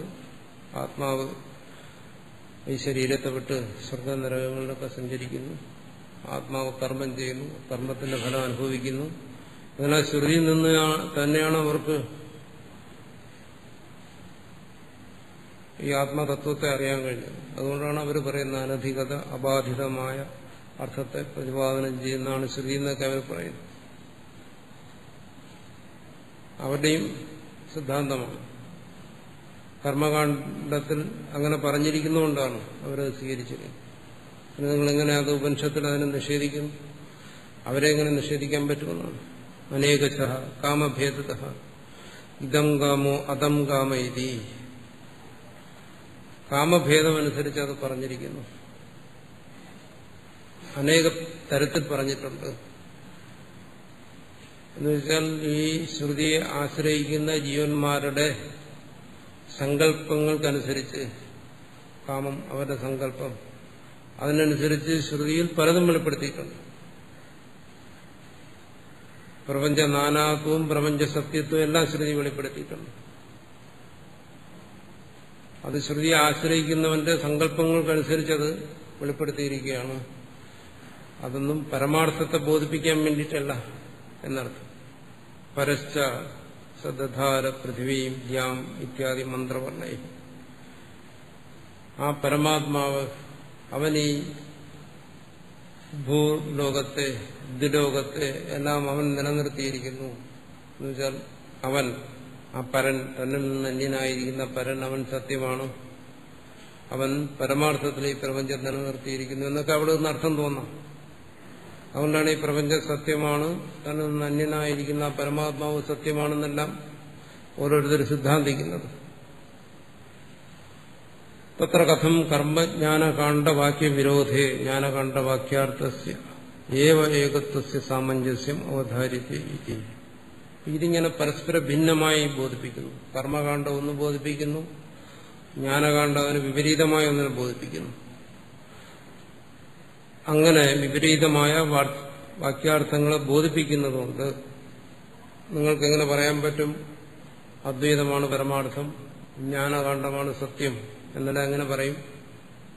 അതിന് സമാധാനം പറയുന്നു. അത്ര ഉച്ചത്തെ യഥോ വാ ഇമാനി ഭൂതാനി ജായന്തേ യഥാ അഗ്നേഹി ക്ഷുദ്രഃ വിസ്ഫുലിംഗാഃ തസ്മാദ് വാ യദസ്മാദാത്മനാകാശ സംഭൂത തദൈക്ഷത തത്തേജോ അസൃജത ഇത്യാദി ഉത്പത്യർത്ഥ ഉപനിഷദ്വാക്യേഭ്യ പ്രാക് പൃഥക്ത്വം കർമ്മകാണ്ഡേ പ്രകീർത്തിതം യത് തന്ന പരമാർത്ഥം പറയുന്നു. ഉപനിഷത്തിലും ഉത്പത്തിയെക്കുറിച്ച് പറയുന്നു, പ്രപഞ്ച ഉത്പത്തിയെക്കുറിച്ച് പറയുന്നുണ്ട്, ജീവ ഉത്പത്തിയെക്കുറിച്ച് പറയുന്നുണ്ട്. അങ്ങനെ സത്യം എന്നതുപോലെ തദൈക്ഷത എന്ന് പറഞ്ഞാൽ എന്താണ്? ആ പരമാത്മാവ് സങ്കല്പിച്ചു എന്നാണ്. ഈ ജീവനല്ല, ജീവനിൽ നിന്നും അന്യനായിരിക്കുന്ന ഒരു പരമാത്മാവ് സങ്കല്പിച്ച് തന്റെ സങ്കല്പം കൊണ്ട് ഇതിനെ സൃഷ്ടിച്ചു എന്നാണ്. ഏതോ വാ ഇമാനി ഭൂതാനി ജായന്ത്, ഈ ഭൂതങ്ങളെല്ലാം ഒരു പരമാർത്ഥ സത്യത്തിൽ നിന്നുണ്ടായി എന്ന് പറയുമ്പോൾ അതിന്റെ ഉത്പത്തിയെ അവിടെ അംഗീകരിക്കുകയാണ്. ഇവിടെ ആചാര്യൻ പറയുന്ന അജാതവാദത്തെയാണ്, ഉത്പത്തി ഇല്ലെന്നാ പറയുന്നു. ഇവിടെ പക്ഷെ ഉത്പത്തിയെക്കുറിച്ച് പറയുന്നു. യഥാ അഗ്നേഹേ ക്ഷുദ്ര വിസ്ഫുലിംഗ, അഗ്നിയിൽ നിന്ന് തീപ്പൊരികൾ തെറിക്കുന്നത് പോലെ ആണ് ഈ നാനാത്വം സൃഷ്ടിക്കപ്പെട്ടത്. തസ്മാത് വാ യദസ്മാത് ആത്മനാകാശ സംഭൂത, ആ പരമാത്മാവിൽ നിന്ന് ഈ ആകാശം ഉണ്ടായി. തദൈക്ഷത, ആ പരമാത്മാവ് സങ്കല്പിച്ചു. തത്തേജോ അസൃജത, ആ പരമാത്മാവ് ഈ തേജസ്സിനെ സൃഷ്ടിച്ചു, ജലത്തെ സൃഷ്ടിച്ചു, ഭൂമിയെ സൃഷ്ടിച്ചു. ഇത്യാദി ഉത്പത്യർത്ഥ ഉപനിഷത് വാക്യേഭ്യ. ഇങ്ങനെ ഉത്പത്തിയെക്കുറിച്ച് ബോധിപ്പിക്കുന്ന ഉപനിഷത് വാക്യങ്ങളുമുണ്ട്. ഇതിനു മുമ്പ് കർമ്മകാണ്ഡേ പ്രകീർത്തിതം, അതിനു മുമ്പ് കർമ്മകാണ്ഡത്തിലും എന്താണ് ആ നാനാത്വത്തെ ബോധിപ്പിച്ചിട്ടുണ്ട്. തത്ര തന്ന പരമാർത്ഥം. പക്ഷെ അങ്ങനെ ബോധിപ്പിച്ചെങ്കിലും ഉപനിഷത് വാക്യങ്ങൾ ശ്രവിക്കുമ്പോൾ ഈ സത്യമായ സൃഷ്ടിയെക്കുറിച്ചാണോ പറയുന്നതെന്ന് സംശയം വരാം. പക്ഷെ പൂർവകാണ്ഡത്തിൽ അങ്ങനെയല്ല. അവിടെ വ്യക്തമായും സത്യമായ സൃഷ്ടിയെക്കുറിച്ച് പറയുന്നു എന്നാണ് ധരിക്കുന്നത്. അങ്ങനെ ധരിക്കത്തക്ക രീതിയിലാണ് അവിടെ ഈ സൃഷ്ടിയെക്കുറിച്ചും മറ്റും പരാമർശിക്കുന്നത്. പക്ഷേ കിം തർഹി ഗൗണം, അതൊന്നും മുഖ്യമായ താല്പര്യത്തിൽ പറയുന്നതല്ല.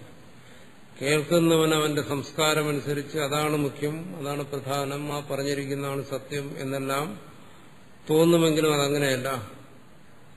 മഹാകാശ ഘടാകാശാദി ഭേദവത്. പക്ഷേ ചിന്തിച്ചു മനസ്സിലാക്കണം. മഹാകാശ ഘടാകാശാദി ഭേദത്തെ പോലെ അവിടെ ഭേദം ഉണ്ടെന്ന് പ്രതീതി ഉണ്ടാകുന്നുണ്ടെങ്കിലും ഭേദം സത്യമല്ല, പരമാർത്ഥമല്ല. അതുപോലെ ഇവിടെ രണ്ട് കാണ്ഡങ്ങൾ, കർമ്മകാണ്ഡവും ജ്ഞാനകാണ്ഡവും. അതിലെ ആ പൂർവകാണ്ഡത്തിൽ കർമ്മകാണ്ഡത്തിൽ സൃഷ്ടിയെ സത്യം എന്നതുപോലെ പരാമർശിക്കുമെങ്കിലും അത് പരമാർത്ഥമല്ല.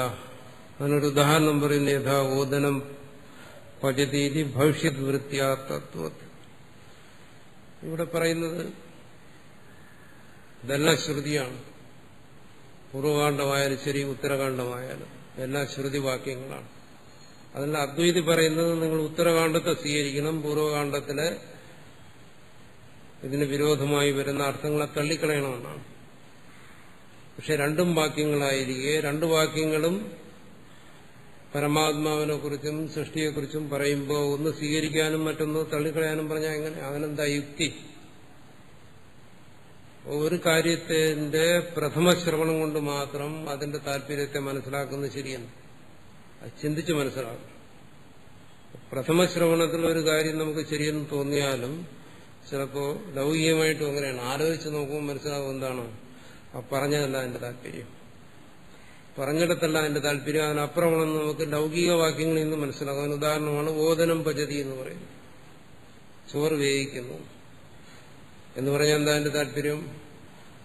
വെന്ത് കഴിഞ്ഞാലേ ചോറാകത്തുള്ളൂ. അപ്പൊ ചോറാരും വേവിക്കാറില്ല, അരിയാണ് വേവിക്കുന്നത്. പക്ഷെ എന്നാലും നമ്മൾ പറയാറുണ്ട് എന്താണ് ചോറ് വേവിക്കുന്നു. അപ്പോൾ ഇങ്ങനെയെല്ലാം പറയുന്നിടത്ത് അതിന്റെ വാച്യാർത്ഥത്തെ എടുത്തിട്ട് ആ വാച്യാർത്ഥമാണ് ശരി എന്ന് പറഞ്ഞു കഴിഞ്ഞാൽ അത് അനുഭവത്തിന് യുക്തിക്ക് നിരക്കുന്നതല്ല. എന്തുകൊണ്ട്? ആരും തന്നെ ചോറ് വേവിക്കാറില്ല, വെന്ത് കഴിഞ്ഞേ ചോറാകത്തുള്ളൂ. എന്നാലും നമ്മൾ അരിയെ വേവിക്കുന്നു എന്ന് പറയുന്നതിന് പകരം ചിലപ്പോൾ ചോറ് വേവിക്കുന്നു എന്നും പറയാറുണ്ട്. ഈ പാചകം എന്ന് പറയുന്നത് ഈ വേദാന്തത്തിലെ വലിയൊരു ദൃഷ്ടാന്തമാണ്. പല ഭാഗങ്ങളിലും ഈ പാചകത്തിലൂടെയാണ് കാര്യത്തെ മനസ്സിലാക്കുന്നത്. ഭക്ഷണവുമായിട്ട് അദ്വൈതിക്ക് വല്ലാത്തൊരു ബന്ധമുണ്ട്. അത് പല ഭാഗത്തിലും വരുന്നുണ്ട്. ഇവിടെ അത് വരികയാണ്. ആ വാക്യത്തെ എടുത്തുകൊണ്ട് വാസ്തവത്തിൽ ഈ വാക്യം ഇതിൽ പ്രത്യക്ഷമായി തോന്നുന്ന ഒരർത്ഥം, എന്നാൽ അതിൽ വാസ്തവത്തിലുള്ള അർത്ഥം രണ്ടും വളരെ ഭിന്നമാണ്. അതുകൊണ്ട് അദ്വൈത ശാസ്ത്രത്തിൽ ഈ പാചകത്തെ നമ്മളത് ഇവിടെ ചർച്ച ചെയ്തിട്ടുണ്ട്, ഗീതയിലും. ശാസ്ത്രീയമായി അത് അദ്വൈതികൾക്കത് കിട്ടിയത് പൂർവമീമാംസകരിൽ നിന്നാണ്. പല തത്വങ്ങളെയും പാചകത്തിലൂടെയാണ് വെളിപ്പെടുത്തുന്നത്. ഒരു വിരോധാഭാസം പോലെ തോന്നും. ചിലരോട് ചോദിച്ചിട്ടുണ്ട്, സ്വാമി എന്തിനായി പാചകത്തെക്കുറിച്ചും ഭക്ഷണത്തെക്കുറിച്ചും ഒക്കെ ഇത്രയും ചർച്ച ചെയ്യുന്നു? അതും ഇതുമായിട്ടെന്താ ബന്ധം? നിർഗുണമായ ആത്മാവിനെ കുറിച്ച് പറയുന്നിടത്ത് ഇതൊക്കെ എന്തിനാ പറയുന്നത്? അതൊക്കെ ആവശ്യമല്ലേ എന്ന് ചിന്തിച്ചിട്ടുണ്ട്, ചോദിച്ചിട്ടുണ്ട് എന്നോട്. അത് ഈ മീമാംസാ ശാസ്ത്രങ്ങളിലുള്ള പരിചയക്കുറവുകൊണ്ടാണ്. അവിടെ ഇതൊരു പ്രധാനമായ വിഷയമാണ്. ഇവിടെ അത് തന്നെ പറയുന്നു. ഇവിടെ അത് കൂടുതൽ വിശദീകരിക്കുന്നില്ല, അജാതവാദമായതുകൊണ്ട്. പക്ഷെ മറ്റു ഭാഗങ്ങളും വിശദീകരിക്കും. ഈ ഓദനം പദ്ധതി എന്ന് പറയുന്നിടത്ത് ചോറ് വേവിക്കുന്നു എന്ന് പറയുന്നത് എന്താണ്? അത് അസംബന്ധമാണ്. പക്ഷെ ഒരാൾ അതിന്റെ അർത്ഥത്തെ വിട്ടിട്ട് അതിൽ വാശി പിടിക്കുകയാണ്. ചോറ് വേവിക്കുന്നു എന്ന് പറഞ്ഞാൽ ചോറ് വേവിക്കുന്നു എന്ന് തന്നെയാണ് അതിന്റെ അർത്ഥം. വേറെ അർത്ഥം അത് കൽപ്പിക്കാൻ പാടില്ല. കാരണം ഓദനം എന്ന് പറഞ്ഞ ആ വാക്കിന്റെ അർത്ഥം എന്താണ്? ചോറ്, വെന്തരി, അതാണ് ചോറ്. പചതി എന്ന് വെച്ചാൽ പാകം ചെയ്യുന്നു. അതുകൊണ്ട് ഈ വാക്യത്തിന്റെ അർത്ഥം ഇങ്ങനെ എടുക്കാവും എന്നൊരാൾ വാശി പിടിച്ചാലോ? ഇതുപോലുള്ള ഒരു വാശിയാണ് പൂർവകാണ്ഡത്തിലെ വാക്യങ്ങൾക്ക് അർത്ഥം കൽപ്പിക്കുമ്പോൾ ഈ താർക്കികന്മാരും മറ്റും ചെയ്യുന്നു. അങ്ങനെ വാശി പിടിക്കുന്നതിൽ അർത്ഥമില്ല, വാശി പിടിക്കുന്നത് ശരിയുമല്ല. വാച്യാർത്ഥത്തെ പലപ്പോഴും നമുക്ക് ഉപേക്ഷിക്കേണ്ടി വരും, മറിച്ച് ആ പറയുന്നതിന്റെ താല്പര്യത്തെ എടുക്കേണ്ടി വരും. വക്താവിന്റെ വിവക്ഷയിലെത്തിച്ചേരണം. വക്താവ് എന്താ ഉദ്ദേശിച്ചത്, പറഞ്ഞയാൾ എന്താ നമ്മളെ ബോധിപ്പിക്കാൻ ഉദ്ദേശിച്ചത്, പിന്നെ എന്തുകൊണ്ട് പറയുന്നത് നേരെ പറഞ്ഞാൽ പോരെന്ന് ചോദിക്കും. പറയുന്നതിന് ശൈലീഭേദങ്ങളുണ്ട്. കാലദേശങ്ങൾക്കനുസരിച്ച് വരുന്ന ശൈലീഭേദങ്ങൾക്കനുസരിച്ച് ഓരോന്നിനും ഓരോ തരത്തിൽ ബോധിപ്പിക്കും. അങ്ങനെ ഒരു ബോധ്യപ്പെടുത്തലാണിത് ഓദനം പചതി എന്ന് പറയുന്നത്, ചോറ് വേവിക്കുന്നു എന്ന് പറയുന്നു. അവിടെ വാച്യാർത്ഥത്തിൽ പിടിച്ചുകൊണ്ട് ഇതാണ് സത്യമെന്ന് വാശി പിടിക്കരുത്. അങ്ങനെ വാശി പിടിച്ചു കഴിഞ്ഞാൽ ദ്വൈതം വാസ്തവമാണെന്നും സൃഷ്ടി വാസ്തവമാണെന്നും ഒക്കെ നമുക്ക് പറയേണ്ടി വരും. മറിച്ച് ഇവിടെ എങ്ങനെ മനസ്സിലാക്കണം, ഓദനം പചതി എന്ന് പറഞ്ഞാൽ അരി വേവിക്കുന്നു എന്ന് തന്നെ അർത്ഥം കൊടുക്കും. ചോറ് വേവിക്കുന്നു എന്നല്ല, വെന്ത് കഴിഞ്ഞത് ചോറാകും. അതാണ് ഇവിടെ പറയുന്നത്. ഭവിഷ്യത് വൃത്തിയ, ഇതിനെ ഭവിഷ്യത് വൃത്തി എന്ന് പറയും. ഭാവിയിൽ സംഭവിക്കാൻ പോകുന്ന അർത്ഥത്തെ മുൻകൂട്ടി കണ്ടുകൊണ്ട് പറയുകയാണ്. പദാർത്ഥത്തെ വാച്യാർത്ഥത്തെ അല്ല അവിടെ എടുക്കേണ്ടത്. അതുപോലെ ആ അന്യനായിരിക്കുന്ന, തന്നിൽ നിന്നും അന്യനായിരിക്കുന്ന ആ പരമാത്മാവ് പരമാർത്ഥത്തിൽ ഈ ജഗത്തിനെ സൃഷ്ടിച്ചു എന്നും മറ്റും അർത്ഥം തോന്നത്തക്ക തരത്തിലുള്ള വാക്യങ്ങളെയും എന്താണ് ഭവിഷ്യത് വൃത്തിയായി എടുക്കണം. എന്ന് പറഞ്ഞാൽ എന്താണ്, ഉത്തരകാണ്ഡത്തിൽ ആ വിഷയങ്ങളെ എങ്ങനെയാണോ പറഞ്ഞിരിക്കുന്നത് അവിടെയാണ് പരമാർത്ഥം പറയുന്നത്. അവിടെ എന്ത് താല്പര്യത്തിലാണോ പറഞ്ഞത് ആ താല്പര്യത്തെ ഗ്രഹിച്ചുകൊണ്ട് അതിനനുസരിച്ച് പൂർവ്വകാണ്ഡത്തെ മനസ്സിലാക്കണം. ഇല്ലെങ്കിൽ ഇത് രണ്ടും പരസ്പര വിരുദ്ധമായ കാര്യങ്ങളാണെന്ന് തോന്നും. ഇത് വേദത്തിന് വേണ്ടി പ്രത്യേകം അദ്വൈതത്തെ സമർത്ഥിക്കാൻ വേണ്ടി പ്രത്യേകം ഉണ്ടാക്കിയൊരു നിയമമല്ല. നമ്മുടെ ലോകവ്യവഹാരത്തിലും സാധാരണ ഭാഷയിലും ഇത്തരത്തിലുള്ള പദപ്രയോഗങ്ങളും വാക്യങ്ങളും പ്രയോഗിക്കാറുണ്ട്. അവിടെയെല്ലാം നമ്മളെന്താണ്, ആ സാഹചര്യമനുസരിച്ച് സന്ദർഭമനുസരിച്ച് ശരിയായ അർത്ഥത്തെ ഗ്രഹിക്കുന്നു, വാച്യാർത്ഥത്തെ ഉപേക്ഷിക്കുന്നു. വിവക്ഷയെ വക്താവിന്റെ താല്പര്യത്തെ സ്വീകരിക്കുന്നു. അതുതന്നെയാണ് ലൗകികമായ വാക്യങ്ങൾ എങ്ങനെയാണോ നമ്മൾ താല്പര്യത്തെ ഗ്രഹിക്കുന്നത് അതുപോലെ ശ്രുതിവാക്യത്തെയും സ്വീകരിച്ചു കഴിഞ്ഞാൽ ഇവിടെ പരസ്പര വിരുദ്ധമല്ല. ശ്രുതി എന്താണോ ബോധിപ്പിക്കാൻ ആഗ്രഹിച്ചത് അത് തന്നെ മനസ്സിലാക്കാം എന്നാണ്. തദ്വത് നഹി ഭേദവാക്യാനാം കഥാചിതവേ മുഖ്യഭേദാർത്ഥത്വം ഉപപദ്ധ്യത്തെ. അതുകൊണ്ട് ഈ ഭേദവാക്യങ്ങൾ ഭേദത്തെ ബോധിപ്പിക്കുന്നു എന്ന് പ്രതീതമാകുന്ന വാക്യം. ഭേദവാക്യങ്ങളെന്ന് പറഞ്ഞാൽ അത് ഭേദത്തെ ബോധിപ്പിക്കുന്നു എന്നല്ല, ജീവേശ്വര ഭേദത്തെയോ ജഗത് ഭേദത്തെയോ ഒന്നും ബോധിപ്പിക്കുന്നു എന്നല്ല. അതുപോലെ തോന്നുന്ന പ്രതീതമാകുന്ന ആ വാക്യങ്ങൾ ഒരിക്കലും മുഖ്യമായ രീതിയിൽ ആ ഭേദാർത്ഥത്തെ ബോധിപ്പിക്കുകയല്ല. ഇവിടെ എന്തിന് ശ്രുതിയിലേക്കെല്ലാം പോകുന്നു? കാരണം പറഞ്ഞല്ലോ, ഇവിടെ പറയുന്ന ഈ അദ്വൈത തത്വം സ്വകപോല കല്പിതമാണെന്ന് ആരും ധരിക്കരുത്. ഇത് ശ്രുതി സമ്മതമാണ്, ആചാര്യ സമ്മതമാണ്. അങ്ങനെ അല്ലാതെ വന്നു കഴിഞ്ഞാൽ, ആ സമ്പ്രദായത്തെ പിന്തുടരുന്നില്ല എന്ന് വന്നു കഴിഞ്ഞാൽ ഓരോരുത്തർക്കും അവരവർക്കുള്ള ഏത് സിദ്ധാന്തവും പറയാം.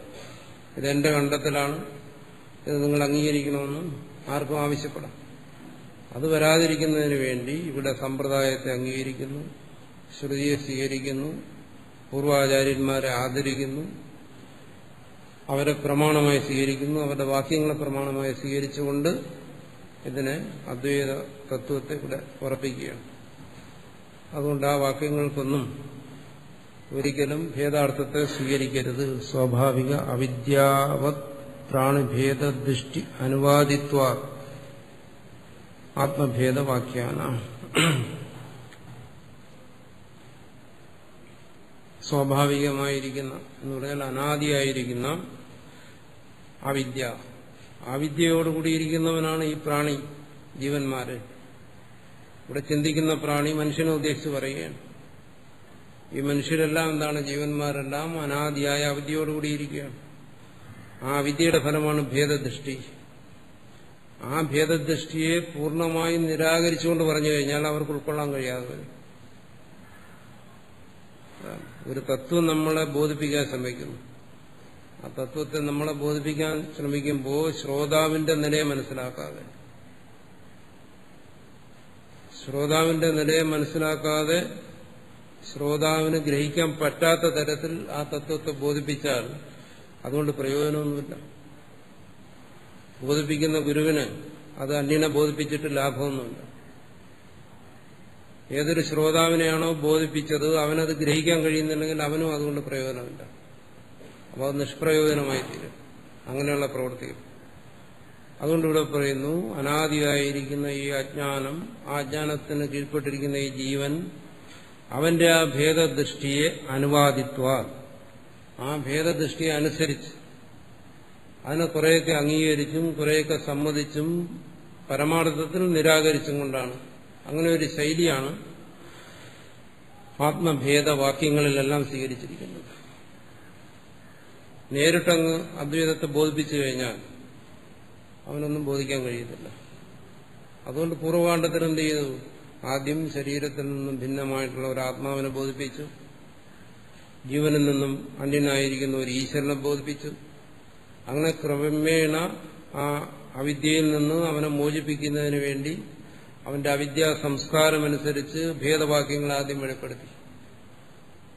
അതുകൊണ്ട് അവന്റെ ചിത്തത്തെ സംസ്കരിച്ച്, അതിനാണല്ലോ കർമ്മകാണ്ഡത്തെ ഉപദേശിച്ചത്.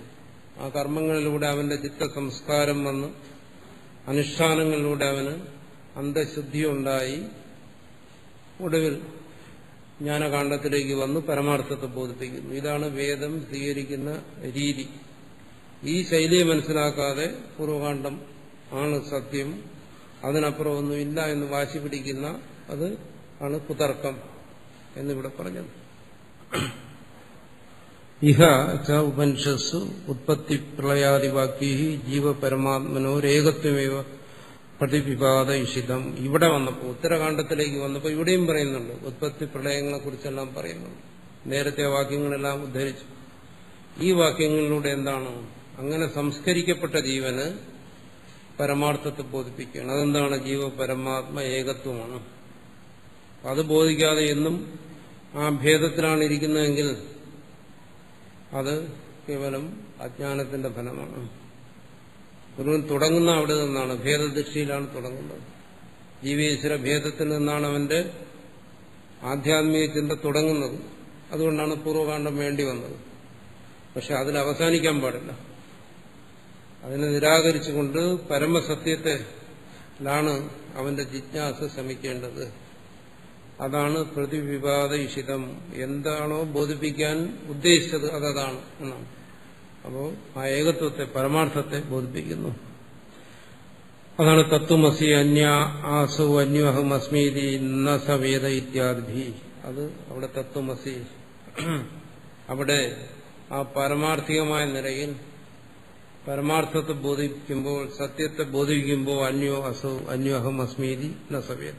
അപ്പോൾ അവൻ മനസ്സിലാക്കുന്നു എന്താണ്? അവൻ അന്യനാണ്, അസൗ അന്യനാണ്, ആ പരൻ. പൂർവകാണ്ഡത്തിൽ നിർദ്ദേശിച്ച പരൻ അന്യനാണ്, അന്യോഹം അസ്മി, ഞാൻ വേറെയാണ് എന്ന് ന സവേദ, അവൻ അറിയുന്നില്ല.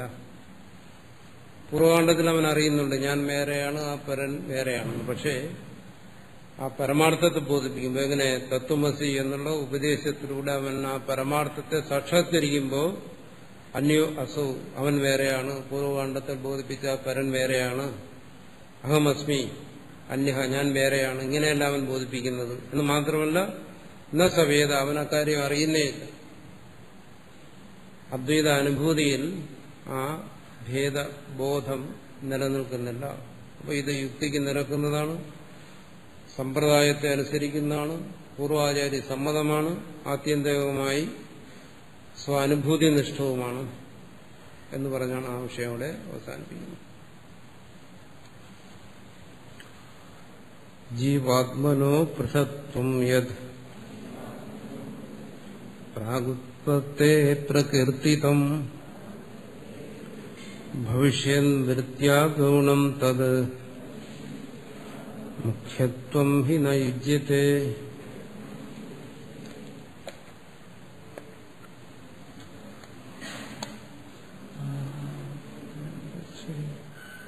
Yes. ശിഷ്യതേ. ഓം ശാന്തി ശാന്തി ശാന്തി. ഓം ശ്രീ ഗുരുഭ്യോ നമഃ.